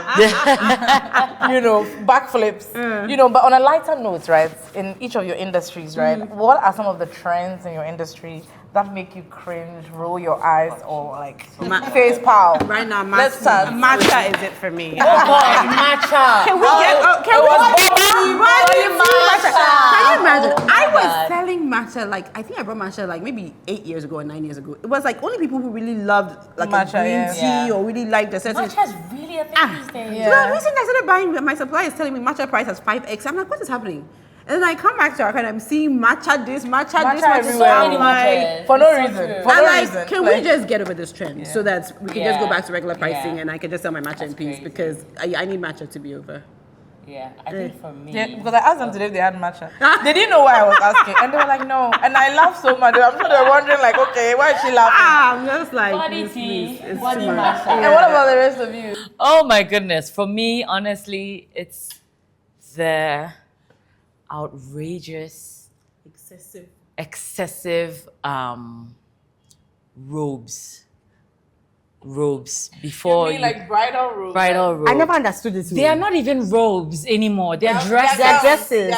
They're gowns. Oh, They- who here? Oh, Listen, yeah. you know the Let me most tell you the thing. interesting Haven't part. you seen it? Listen, you know the most interesting part. They'll actually wear like the regular robe that you're supposed to wear to get ready, get your makeup done, and then they'll change into into a these dress. It's a dress. It's a gown. It's a gown.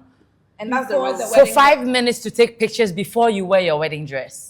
It's like a whole wedding dress. Like, it could actually be a wedding dress. I mean, It could actually be. Some of them could actually be wedding like I wear a dresses. robe, but it wasn't that kind of robe. Like it was a robe. No, see, I get the ones that it's like a cute robe that you're comfortable in, that you has some long, you know, Exactly. be That's what I fancy. had. You could get like a fancy robe and you're doing your makeup in it and everything. Or something. But this one, they'll wear the satin robes and then they'll do their makeup, change into this robe dress, and some of gown, them are corseted. corseted. You cannot be comfortable. It's a whole dress.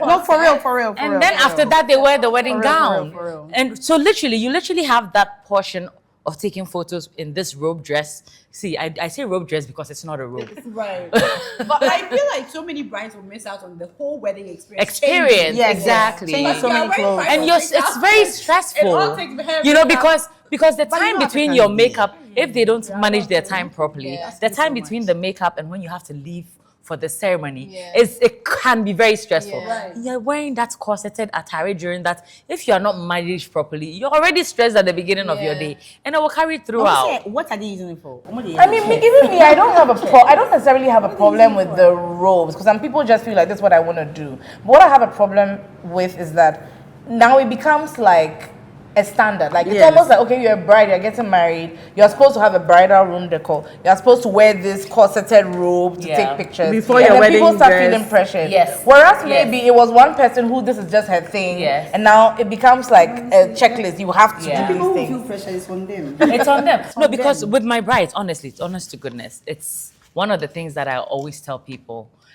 It's your wedding. Nothing is a must. It's not as simple. I know it's not. But then you need someone who will advise you as well to that's why let you you need a know. good planner. That's why you need a Because good planner. Because to be very the honest, vendors you work with, They are the will ones who tell say, you. oh, but if you don't do this, it's exactly, not gonna Because they want the money in their pocket. Exactly. But I am advised. You don't need Yeah. 8 bridesmaids. Yeah. You don't need No, to they have want the money in their pocket. gifts for Because no. I No, planned but then my they- wedding, but then at some point I brought in like a planner for the day. Yeah, I know some of the planners and she even would vendors tell they me- push no, but even other when she told me things she on said, them. It's not necessary. Some if of you the things really are wanna not do it, fine, necessary. but I think And that is this a real. necessary. Yeah, You a didn't lot wear, of things you are didn't not wear lace necessary. fronts for your wedding, did you? No. Thank you, but now everybody Not wants at to all. wear Like, one. yeah. Because I just felt like it wasn't me. Like it really is not Exactly. who I Yeah. am. And that's because, so that's So what I I'm saying. did For like a those sewing. who be pressured, they almost him. Yeah. It's not easy if you're not as Oh, media is easy for as me. confident I would and say as no. brave. I guess you have to be Yeah. because some of them are having like some I've heard people like So I didn't have getting bridal like room they, decor. people feel like they need So- to so have you know what a you're minimum about. of 5 because I was like, bridesmaids. fine, I'm like, like, you don't even need How to much have a you're maid of about? honor if you don't want one. It's not that deep. Like, Just show up.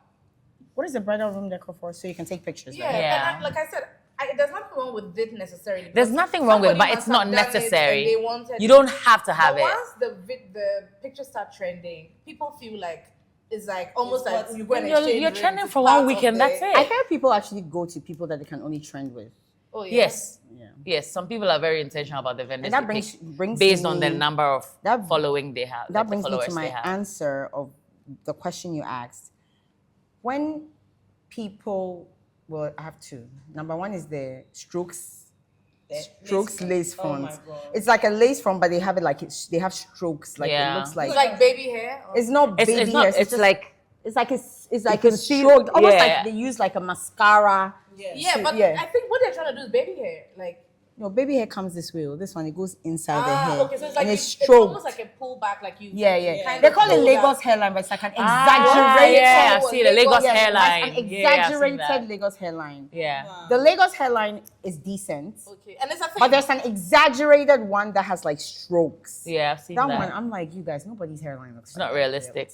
And now my second thing is when people move away from what they're used to just to go with somebody who's trending. Yeah.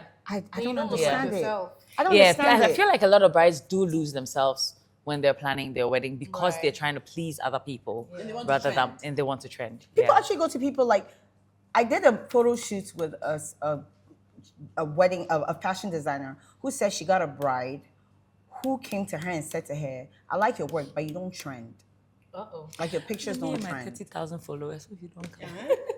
But people are buying followers and people are buying likes. There's that Yeah. So you see the shallowness of it. And Yeah. me, usually I can tell because you see someone who has, I don't know, like 400,000, maybe 400,000 is a bit much, but like 50,000 followers. But if you look at their engagement, it's like very, The very low. content, That's so how you're you like, know. what are people engaging Because there's on? no way that you have like almost 100,000 followers. You then post you a have picture 5 that's comments. decent, and then sometimes you have one comment. It doesn't. Sometimes the comments It just doesn't make sense. Are you serious? Yeah. Yeah. The that's bots true. that are giving them comments, Yeah. like somebody from India. Russia. Yeah. Bot farms. Okay, now let's talk about pricing. These people are premium, the luxurious brand. Premium or nonsense? Triple 12 will break your head with pricing. Premium or No, but nonsense? okay, so but like all jokes aside, when it comes to your pricing strategy, right, since the beginning, what was your plan? Like, did you decide to be on the higher end of the pricing spectrum? For me, again, from the very beginning, I was very intentional about building this business as a business. I'm not just trying to fulfill your dream of planning your wedding when I started as weddings, right? I'm also trying to make a living for myself, you know? I'm not relying on anybody for my money and the way I want to live. Do you understand? But outside of all of that too, I understand the value that I bring to you. I understand the value that I bring to your events. And outside of everything, sometimes I even end up saving you more money than you're paying me. Right. Because of the kind of decisions that I will help you make. Your understanding And the understanding of, because I'll give a simple example. If you go to the hotels, a lot of the 4 or 5-star hotels in Ghana, people don't realize that you can bargain with them. People don't realize you can bargain with them. People don't know the perks you can get with them. People don't realize the things that they will sell you because you don't know that you don't need. But I know that. So you're hiring me, and at the end of the day, with just the hotel alone, you've saved the money that you're paying me. You know what's funny? When you just said this, I'd forgotten, but before I got married, I came to one of your workshops. I can't remember. Ready, what set, it's wed. called. Was it Ready, Ready, set, wed. That's the one we do for brides and I grooms. heard you say that. Yeah. And I negotiated to death. Yeah. With my the hotel I used. Yeah. But if I hadn't heard it from you, Yeah. so people always assume that you have money or you did your wedding in this place. I Yeah, was like, no, you can get some perks, and I and did even not pay as even much if as you're you think, working with certain high-end other vendors and Yeah. things like that, even if even if the amount you're paying doesn't come down, a lot of the vendors that work with us, they even work differently when they're working with us. The value you get, They also know the standards. they know the standards that we have set for ourselves, for our clients. So you can get the same vendors for your event. But if it's not a Purple 12 wedding or Purple 12 event, they don't you may handle not it get the the same same way. level. leveraging in personal relationships. Exactly. You're leveraging there's so much Exactly. going There's into a lot going into it. So you're paying for more than that cash that you're giving me. It's value. We And need to it's, show you the money. you see, and then it's something that it's not something I can explain to you. Yeah. Because you can sleep at night tonight. Knowing that No, your your wedding tomorrow, knowing that everything will be sorted by Purple 12 on the day of I've your. actually experienced this. You know, so I you don't have to think I've about it because experienced you know the decorator will be there. Yeah. You know the photographer will be there. You don't have to think about calling them. You know the number of chairs you're expecting will be there. You know you're And not gonna show it's up like, and they'll say how the much cake can is you the put? wedding today. Listen, your value for money. Hey. Hey, more towners are here. More towners are here. Because it's Some like, of you are lost. You have been in listen, Motown. it's literally like, how much would you pay for your peace of mind? Yes. Okay. How much value do you put on your peace of mind? And that's what we charge. Yeah. It's about It's like value. I piggyback off of her. Yeah, no, I piggyback off of How much will you her. pay for your piece of mind? How No, much would but you I pay piggyback for your off peace of of mind? her. I've come to find that people are concerned about pricing when they don't know the value that they require getting. or they deserve, Yeah. right? When you place value at the top tier of what you need, pricing is not really a problem for you. Yeah. Right. Right? You don't go into a Rolex store asking for a discount. Like it doesn't happen. Yeah. Right? And I've not been a Rolex. I'm just saying. That's just an example. when you go with your money, be ready. Or you don't buy diamonds asking for a discount unless you want lab grown diamonds. Even that you don't ask for a discount, right? So I price based on, of course, the value that I know I'm bringing to the table, which is why I make sure that my girls know what they are giving to people. Exactly. Sometimes I can go and I can stand there and I'll see, let's say, for instance, I'll take Believe because she's my youngest stylist, do something and I'll go downstairs and I'll slash down the price. Because I know the you person feel did like not the get value- what the value came to. And I'm glad on those few days fair. I've been there. Hopefully there are other days where I have not missed. But then again, it takes me back to not giving them certain services that they can't do. They haven't mastered No, these services. Yeah. no, Yeah. right?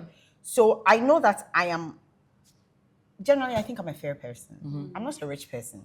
So I usually say, okay, if I can pay for this, it's fair. Not everybody has my pockets, but at least based on everything that is being given, this should be fair. Yeah. Plus, on the administrative side, we know the products we're using. Right. Like Quality. some of the salons, I don't know how they're making money. Pricing the Exactly. things they are pricing. Same with planets. I don't know So you how think they're that making the money. pricing is too, like, are you saying that some of the salons here I think they're losing money. They're losing money. I think they don't understand. I think they're it's losing it's money. It comes back to the business Yes. of what you're doing. You're losing like money. Are you in it for business or to trend? Obviously, In I'm not my only- in my I'm not- business, in my industry. I'm not only pricing based on value. I pay SNITs. Yeah. So you're doing things You pay correctly. GRA. Yes, exactly. I pay GRA. You pay GRA, you pay I SNIT, pay you're paying rent. The SNITs, You're I'm not only pay- you pay PAYE. PAYE, The SNITs, tier I'm paying 2, tier tier 2. 1. Yep. Tier 2. Yep. I have an accountant that I pay every month. Same. I just realized we all use the same accountant. Oh yeah, Yes. we all use the same accountant. Ideas. Also a good girl, by the way. Still Motown, still Motown. Feeling pressure to be a corporate girl. You see. Maybe I have to go and do vision with these. Yeah. You see? Yeah. So Yeah. I'm paying quite a number of things. Yeah. And then we don't even talk about rent. Yes. Water. Yes. I'm yes. if Ghana water doesn't come, I'm buying water. But I don't know how people are making Sustaining. money. Yeah. Yeah. Because It's when the I social remove, media and I people am to pay. using top tier products. Top tier. Let me give you an example. I do this service called K18, but the supplier has stopped bringing it. So now I have to buy directly from the US. And when I need it, I need it. It has to come air freight. Air freight is not cheap. Yeah. I can't Yeah. wait till the 3-month shipment comes. When the 3-month shipment comes, I have excess. But if not, I need it ASAP. Yeah. Right? Imagine me charging less than what I'm supposed to charge Yeah. for that. Yeah. I'll be losing. Yeah. Yeah. And then guess what? A client comes and says, oh, my brother sells K18 in Ghana now. So let me bring it to you. Try it and see. Let me tell you something. I put that K18 against the K18 that I buy from America. It is totally fake. Can you imagine? It is not the real thing. So imagine, it's either people are using fake goods Yeah. That's why or you they can are charge those underpricing. prices. Yeah. Yeah. Do you get Yeah. it? And it's like the little costs that you can't go to a client and say pay. Like Okay, for so me, you for need to example. buffer, you need to Exactly. buffer. So for me, for example, we do a lot of deliveries in between clients, vendors, all of those things. I'm not going to tell clients pay for this dispatch, pay for this, pay for that. Right. They send their money, we make the payments for them. I'm not going to say pay for bank charges. Do you understand? Yeah. It's all those little tiny little those costs. things add up. They add up. They all You add can up. pay, you can swipe your card, you can pay, like all those charges. They all I add think up. it's about people understanding value. People don't understand Yeah. that. And that's the thing. I always tell people that we don't use complete seasoning, Maggi, because frankly, I personally am allergic to all that Yeah. stuff. So I wouldn't be able to eat my restaurant. Yeah. So that means that I literally have people going to the markets, buying shallots, ginger, doing it garlic, from scratch. peeling it. You know how long it takes, even when you're cooking your own self, you know how long it takes to peel garlic. Doing all this stuff, chopping it, seasoning your chicken. Yeah. Do you understand? It all takes labor. So when you say, oh, food is expensive, I'm like, but you can taste the results. Like Yeah. the Yeah. freshness Yeah. versus. Yeah. So it's Yeah. about really knowing what you're bringing Yeah. to the table And and your value. clients So interesting, know. Right, right? and your Your clients clients know. know. Not everybody Right, is your if you client, and if you it's if I'm okay. doing a corporate They also event, I complain know that so I'll much be on about you're in the time. wrong You're in the- Exactly, yeah, and you you are also not- have you to are not understand that not everybody's your customer. Exactly. Yes. and you may have to make peace with that. Yes. Like Norvisi, Yes. somebody will ask me, oh, your weave, 350 cedis, does it come with bundles? How? Listen, someone asks my service charge and they're like, so does this include the decor and all the vendors? How? No, please, auntie. It does How? not. How can 350 cedis weave won't come with bundles? In today's Accra, even synthetic, how much is it? In Bahamas, Accra. How? Hey. No, but that's so interesting. So if I'm getting you clearly, first of all, you price the way you price because you know the value you're giving. Yeah. You're using the right ingredients, the right products, Yeah. and even the staff that you've trained. Yeah. Yes. But also, what I'm also getting from you that I don't hear a lot is that you're also not cutting corners with the statutory things you have to do. No, Yes. So like not the at all. taxes and Yeah. all of that. It's PAYE. All of that. All of that. All of amount that. of money sitting Yes. in that tax. Listen. PAYE account. I said, man, that is my Dubai. Exactly. That is my Exactly. And it's a lot of because when Very you're paying, I always tell my interesting. workers, if I'm paying you 2,000 cedis, best believe you cost me 3,500. 2,500 or something similar like that. Yeah. Because by the time I put together your snits, your whatever, your whatever, 2,000 comes to you. And even all the extra. Exactly, 2,000 comes to you. But at the Everybody wants more working. exactly. Yeah. And at the end of it all, right, we're doing all of this and charging these premium prices. At the end of it, we understand our clients that are coming to us, and we understand what's the level of quality that they expect. You know what, and you don't want to disappoint them. So you have to make sure that the money that you're charging, you're delivering that to them. No, but okay, so I have a kind of like a opposite question, right? So yes, you've explained why your pricing is the way it is. But do you think that in your industry there are people who are trying to charge similar pricing, but they don't offer the same kind of Absolutely. value? Tons. Absolutely. Okay. There's tons of them. Tons. So that's, unfortunately. But that's not for even you just to figure Ghana. out. It's everywhere, everywhere. right? You go to places you're like, Unfortunately. it is like Absolutely. Yeah. Like for instance, when we started putting our services online around COVID. It's something that Ivy had been trying to get me to do way before COVID, but COVID made it easier because now people were like, oh, I can go and book my services and not be in the salon with different people at the same time, so I'm safe, right?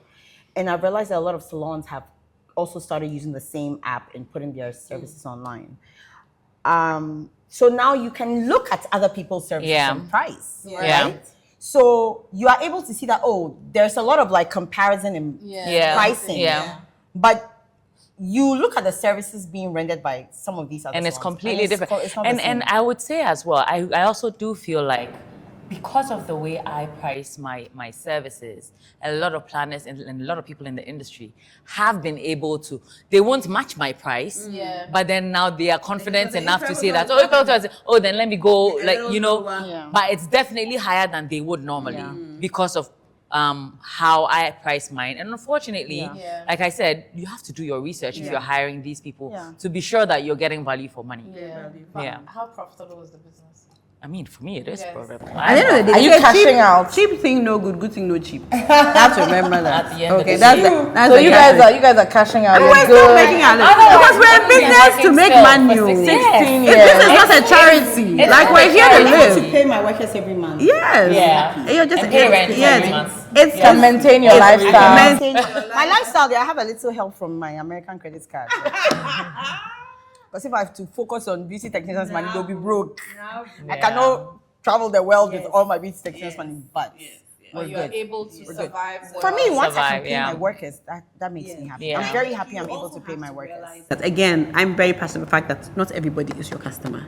Yeah. So if you are coming Yep. and you're saying, oh, this and Yep. this and this, I'm like, it is what it is. it is what it is. Like, I've told a client before, maybe you should consider that this is not. Oh, I've fired my Yes. clients before. Yes, I I've have. fired like oh two yeah, I have. it's not for you. You fired them. Oh yeah, I fired them. I said I wouldn't do their event. Yes. Because they weren't I being have. fair to me or my vendors. Yeah. Because we can't be 2 to 3 weeks to your event and you haven't paid anybody. First of all, I won't start your event if you haven't paid me a deposit, non-refundable. But when we're getting closer to the event and vendors will work, Sometimes they will work based on my name, even expect the money after. So if I was doing the event, even if they haven't received any money, they would work, a lot of them, right? But then also in interaction and I guess emotional and human intelligence, people, you're like, you know what, I'm giving deadlines. We're giving deadlines on payments, you're not listening, you're not paying, okay, I'm not doing your event. And half the time they understand. Well, if they do, they do understand. Maybe the vibe, because sometimes it's really just a vibe. Yeah. It's tough, but you know. But you guys have been doing this 10 years, 16 years. I mean, what has that been like? Like, were there like moments that you were like, I won't do again? Every month. That's an American. But like, please, we are going. I took four suitcases. I left with 4 suitcases. I told my sister, please, I emptied my suit. I even gave clothes. Me too. You did? I did too. Me too. I gave clothes away. I said, come and take this. I gave this away. I said, please, I'm going. But what was the reason? Was it just COVID? All this, no. I think it was after COVID. burnout. I think a lot was burnout. For me, yeah. I think the thing that tripped was when the CD climbed to some 17, 18 out of nowhere. Yeah. You're just like, what is this? I said, nah, this is And not. you couldn't increase prices too much. And I said, this is not an. I kept saying, this is not an enabling environment. Surely I can do more with my life. I have to leave. And also, I just felt like, I think when you're doing business and you get to the point where you don't want to go into work, you're tired, everything is irritating you, you feel like you're not giving your best to your customers, you're not being fair to your workers. For me, it was just a sign that, and that is not who I am. Yeah. So I knew it was a sign that something was off. And I kept saying, if I do not check this thing, I will literally become sick. And I don't value my business more than I value my health. My health is always top priority, has always been. And so I'm not going to bring anything into my life that's going to impact my health. At that point, I felt my business was costing me my health. And I had to make the choice. Do you understand? I had to make the choice. And I think now that I've come back, I can look at it and be like, honestly, if I hadn't left, I have zero regrets. I would have been... You need a long break. Yes. I needed a long, long break. And I made peace with the fact that my business was not going to run at 100%. That 60% it was running at, that difference was the price I paid for my health. Right. And I was very okay with it. Yeah. Right. I was very. Yeah. Why didn't you tell me this? I ended up with lupus. It's true, we didn't have the conversation before. Yeah, I ended up with lupus. So you left. So tell us. So you decided to leave. What made you decide to leave? Same way she was feeling Yeah, all and of then these her, things. your health was deteriorating. Yes, my health was really deteriorating. I was just like always burnout, tired, Headaches. fatigue. I had headaches. And I just felt like my pocket was empty. Like I was given everything else. Yeah, I couldn't see it in my bank account. I could see it in the products, in the girls' pockets and everything. But I was like, there's something off over here. Yeah. Like, and then I went, packed up my bags and went, and then found out like a month later that I had an autoimmune disease. You know? Yeah, so... Which is caused by stress. Yeah, stress. Yeah, stress. So I was away a year and like 4 months, and I'm glad I did it. Yeah. You know, I'm glad I did. Well, I haven't had that chance to go anywhere yet, but I also do quit every month. No, not every month, but then yeah, I have a lot of moments where I'm just like, oh God, I'm tired. I can't do this. But I'm even with tired. your team, like standing in Yeah. and all of that, you still feel like Yeah, because yes, you because do. even with them They're standing even in, part and of the problem. yes, they are. They are good and bad at the same time. Double-edged sword. Honestly, let's they know. As Ashake says, my boy Crash, he says it's lonely at the top because it's just really you figuring it all figuring out. it. Like in a way, entrepreneurship is it's actually very lonely. Okay. As much as you have the I support, didn't understand that before. honestly, it's just. But when you guys say it's lonely, is it like, are we just saying it because it's a thing that everyone says? No. But what makes it Yeah, lonely? because you are the one. Ultimately, the buck stops with you. Yeah, So it's like everything- decision Everything making. decision, because as much as Everything you is trained you. your team, ultimately you are responsible. It's your Yes. name on the door, and it's Regardless you, of how right? many And like you're in your people you head, get to exactly. I mean, you. obviously, in the 'Cause- last year, Yeah. I've had to I've had to add like new services to my. Who came up with that? Yeah. If I didn't come up with it, we'll still be doing the same things that we're doing. So like my mind is always going, right? And then I'm like, it's 2026. What's the new yeah. thing? And then for me as well, fine, you've trained the team and everything. But right now, look, I have a social media person. I have the accountant. I have a business executive coach. I have a board who is now giving me pressure. Do you understand? And all of these things still come to you at the top. Like it all comes back to you. What do you call them? The ladies who are usually The twirly girlies. Yeah, the twirly girlies. Yes, I have the twirly girlies and then I have the purple tall team. okay. You know, those are two And different then you teams. have like Radiance. I have the Radiance Fair. Listen, that's what I'm saying. I'm like, why do I keep coming? Like, milestones. I have milestones, which I'm now growing, which is this. Cornerstone. I have cornerstones. All that stones, all that stones. Solemn events. And You know, then but the- Purple Prince. yeah, the purpose. So the thing is, all of them are kind of interconnected in some way. All of building them your are empire. events. I'm building my empire. All of them are like events related and everything, you know. So something like Cornerstone and Purple 12 and then Solemn Events, right? All of those are events. The differentiation is just in the marketing and then Right. the how you, because imagine, Which is like not I was saying easy. earlier, listen, it's not. It's not easy. It's not. It's not. easy. And then you're doing it You in know? a very unstable environment sometimes. Exactly. Because FX, not easy. FX Yeah. regulation. Yeah. And even Yeah. with doing all this, you still feel like you're not marketing enough. Like I keep saying, Exactly. I am not marketing. I'm enough. not. I really do feel like I'm not. Content created by force. Oh no, I hate I'm it. not Oh my marketing goodness, I enough. hate it with a There's so many things that passion. we do at the salon that people don't know we Right? do. Like I have a client who has been coming to the salon for God knows. Like she said, I didn't know you do ponytails. I'm like, how do you How not did know you we do know? ponytails? Even I have done a ponytail. Right. Like how do you not know? She's like, I just didn't know this. Yeah. I A vendor I had have to go worked with somewhere for else to get a God. ponytail. I'm Actually, like, he's one of the vendors I worked with from the beginning. Literally, this weekend we just did a funeral, and I'm telling him that I needed some service from him. He's like, "Oh, I didn't know you had solemn." I was like, What? "I've been working with him for 16 years." So the loneliness comes from the fact that you are ultimately carrying the burden. Okay. Especially when you're solopreneurs like ours. Yeah. If you have a different I always tell Aisha, I need my Vanessa. Like I would Yeah. I would It's a love nice shout out right? to I would Vanessa. love to have my Vanessa Yeah. or whatever. Yeah, Vice that would- versa, yeah. well, but Well, I doesn't have have that Aisha. with Solemn Events. Right. Because Solemn Events is a partnership It's a with myself and Mansa, Mansa. Okay, So I have that so with that's that nice, one. right? So Yeah. I would love sometimes to be able to have something to somebody else to bounce But ideas what is off. stopping you? Like, okay, so I was going to ask a question that you were saying that, okay, you feel like you're not marketing enough because you have all of these new services that some of your older clients don't know about. Do you think that sometimes you get comfortable in the sense that you each have like established brands that people know about, and so sometimes you just assume that No, it's people not would because know? you don't want to. You think you're doing it. Okay. So that sometimes I feel like I feel like I'm marketing enough. Right. But then other times so I'm like, oh goodness, I'm be doing the barest minimum. Yeah. But then there's so many other things that you have to think about and do. Especially when you want your business to grow. Right. You don't want to be stagnant. So there's always things you're looking at this, you're looking at this, you're looking at that. So Yeah. it's But like it comes back to scaling, right? Yeah. Because then it would mean that if you have to hire like a completely separate person to only focus on marketing, Yes. then that's like Yes. another That's line. another employee. Yeah, and that's then another employee, and then employee. sometimes They they don't even get the voice. increase my price. Exactly. And then Exactly, sometimes they don't even get the voice you want them to speak. So Yeah. even though you've hired them, you're still Oh my supervising. goodness. They don't understand the Yes. brand Yes. I voice. do my own social media. Yeah. Okay, that has to stop. That one I know it's hard to find I don't know social how you media. do it. I am looking It's at. so hard. I'm looking at a social media person. Yeah.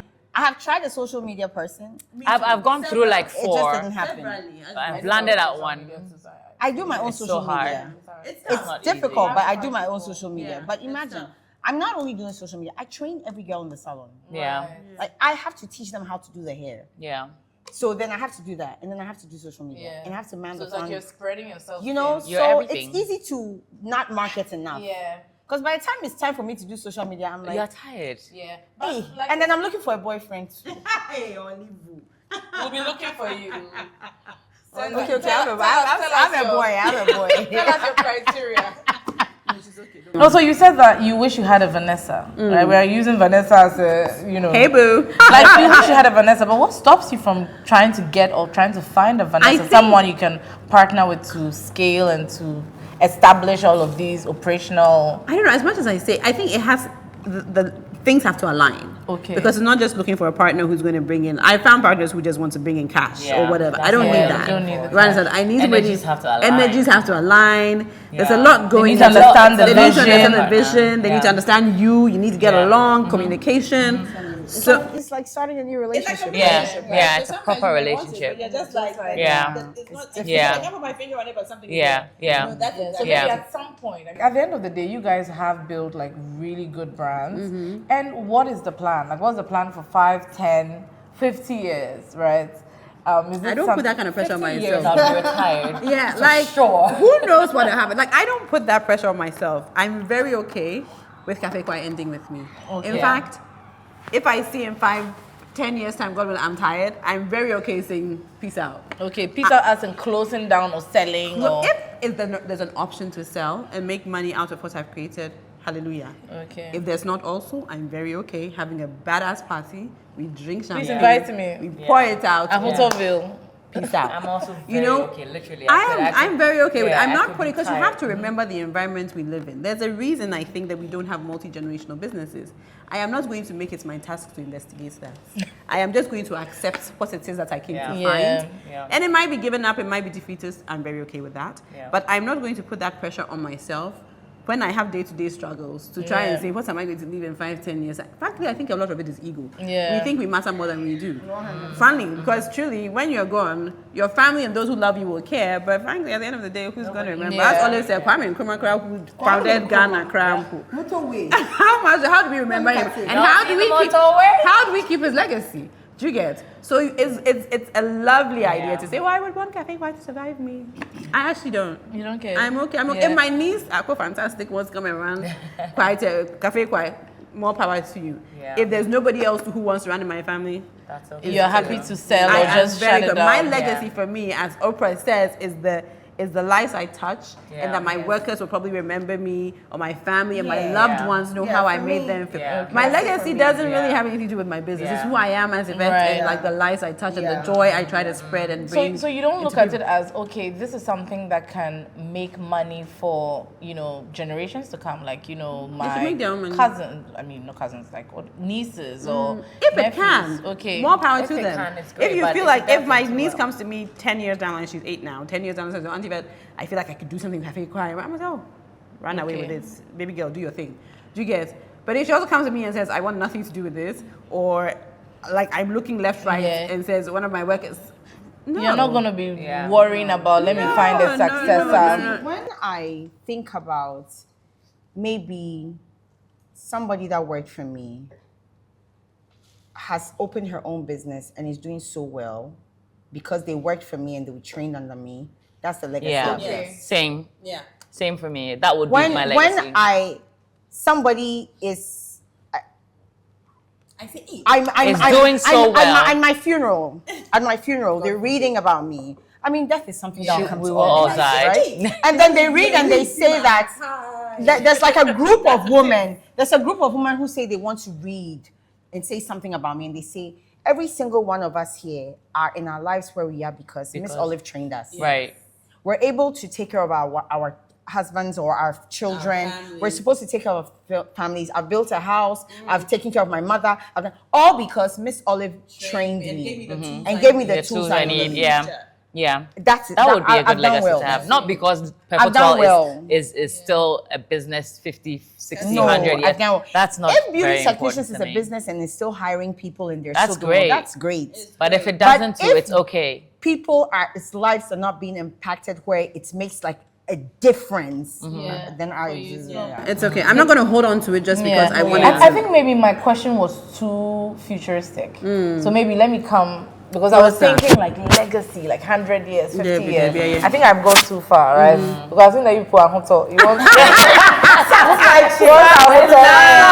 No, but like even if you look, let's say 3 to 10 years, because I would really be happy to see 10 years down the line, Cafe Choir celebrating 10 years. I missed the last part because I was, That's the next one. But you know what I mean? Like, and then beauty technicians. But why would you be happy celebrate- then?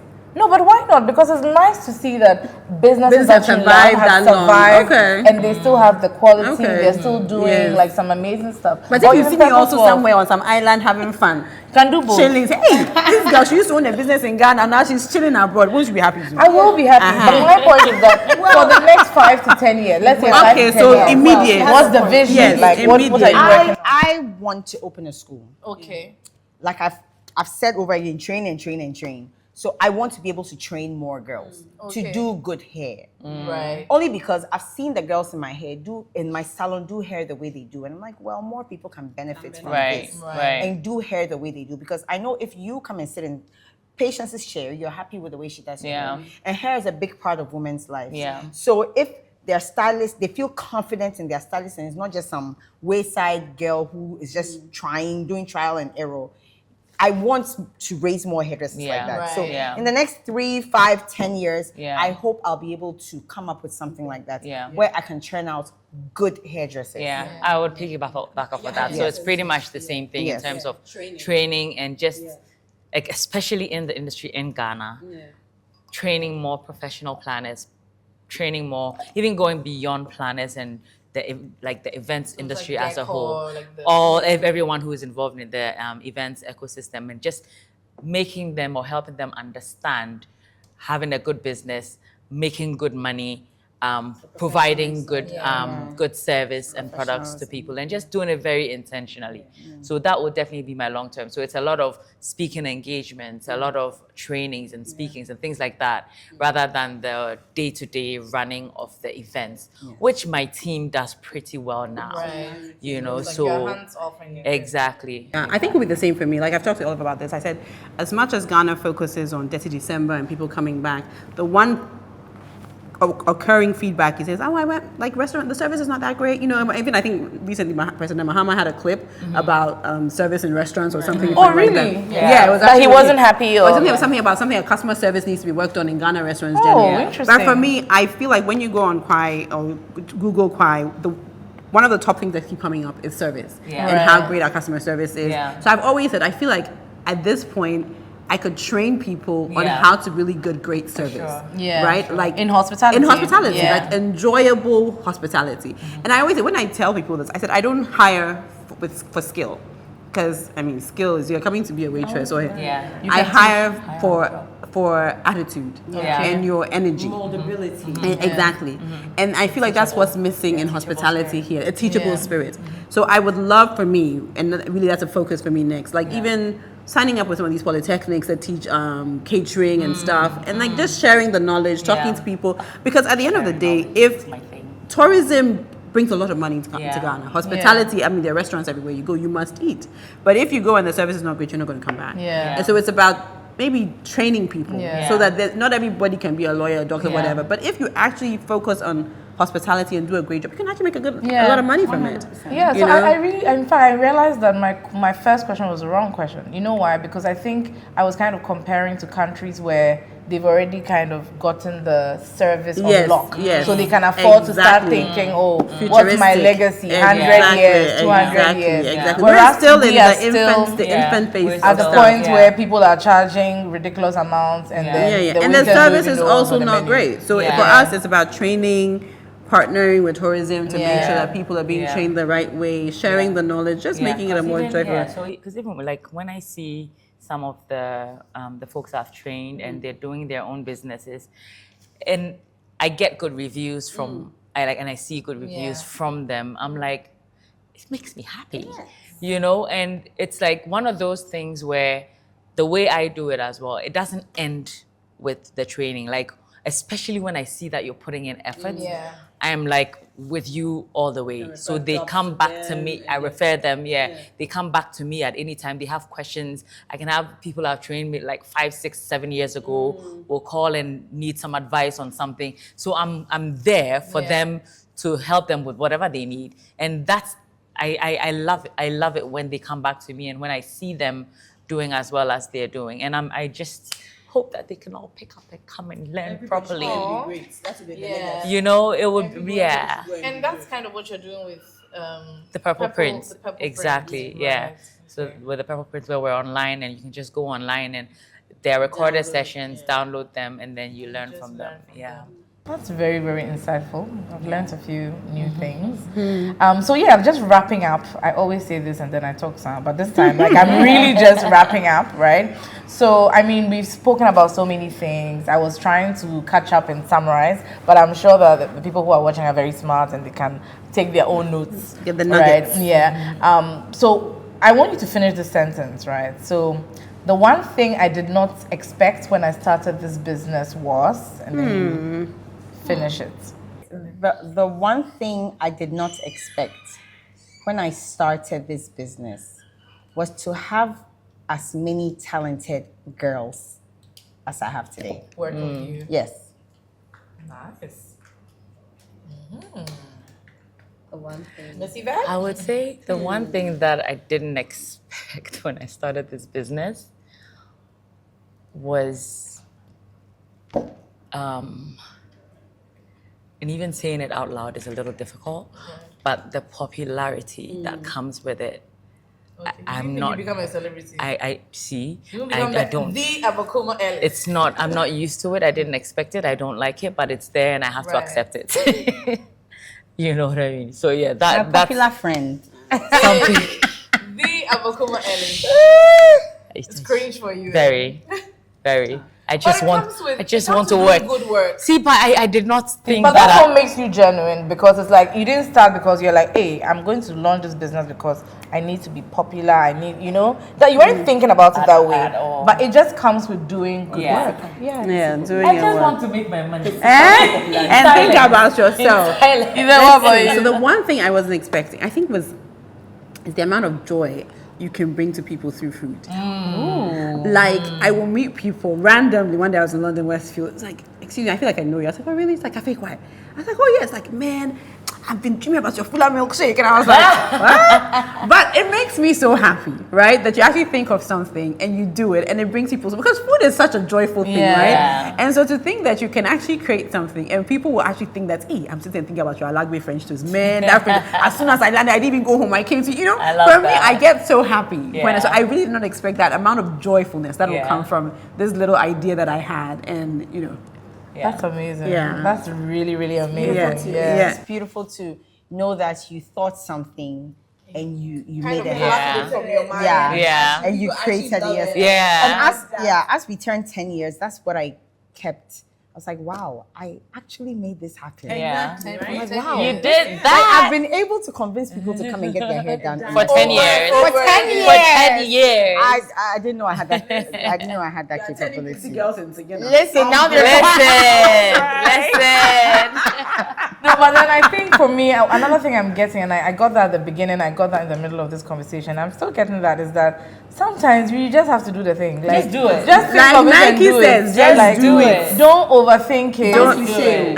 is cliche, but it's just true. do it. Like, literally just do it. And Honestly. I Yeah. read this thing recently that said, do not let, as an entrepreneur, you have to learn not to let the gap between conception and creation. You have to learn to shorten that gap. Yeah. Because when you You think of an overthink it. idea and you overthink it, you will talk yourself Yeah, out of it and you won't do it. Yeah. So that gap between when you think of an idea, when you actually go ahead and execute that idea should be as short as possible. Yeah. Even if it's not perfect, just do it. Yeah. And you do it learn, scared, like, do it and nervous. It sounds so cliche. It but does. it's so true. But I mean, we're not the only You just entrepreneurs. start. Yeah. And You you just know, start. somebody will listen to this and say, well, Olive, you had your dad give you money. Yeah.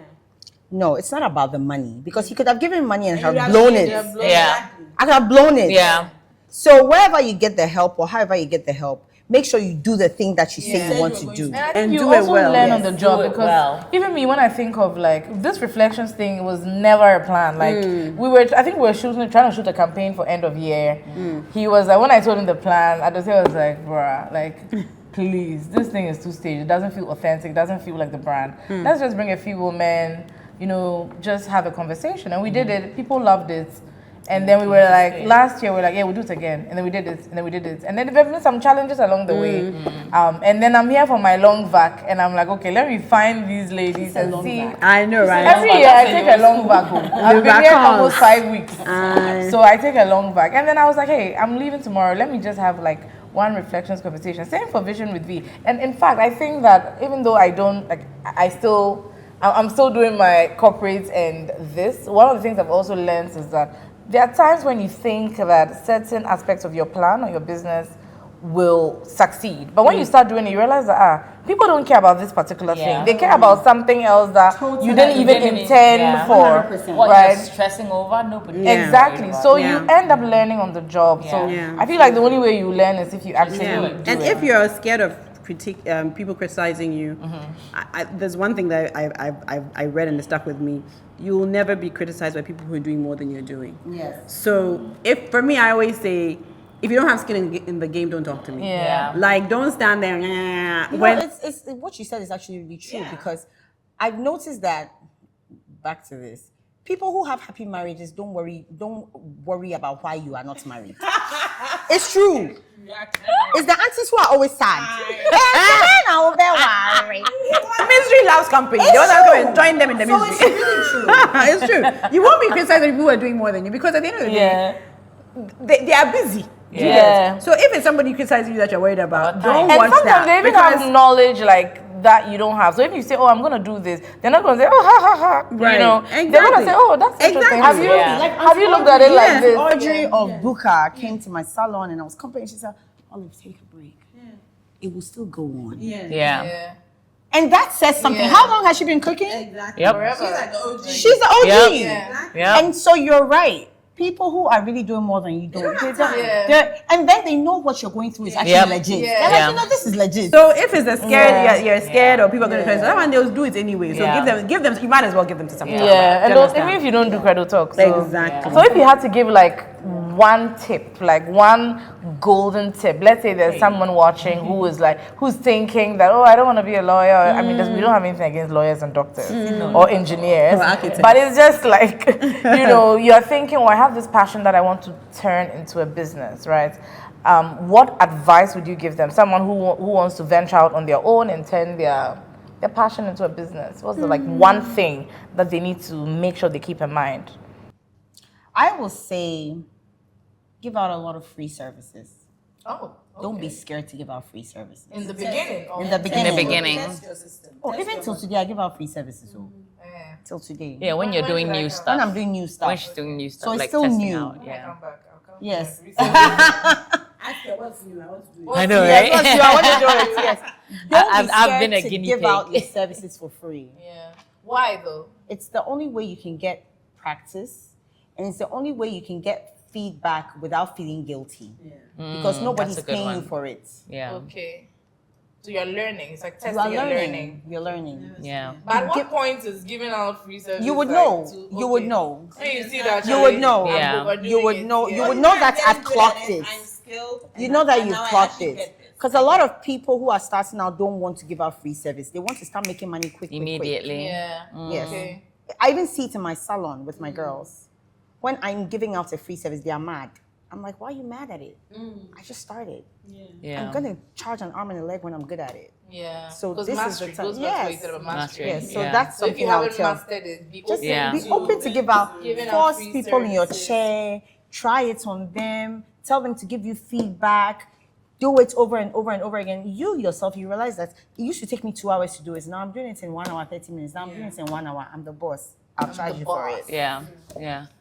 I think I would say if you're starting out, treat the business like a Fortune 500 company or Ghana 100 company from the beginning. Do you get what I mean? So be very intentional about treating the business like a business. Separate your business from finance, from your personal finance. Don't chop too much. Yeah, you make. I mean, no, because you don't know. Like in the beginning, I didn't have an accountant. I can't afford. Like in the beginning, you can't afford all of these other services. But it doesn't mean you can't create that finance email and pretend to be sending invoices from there like you're the accountant. Do you get it? So it has to look like Take yourself very seriously from the very, very beginning. Right. You have the So finance that's not like a email. hobby, like, Exactly. Yeah. Exactly. So you have a business account. You have a personal account. You have a business. You have invoices, proper invoices. You're not sending invoices on WhatsApp.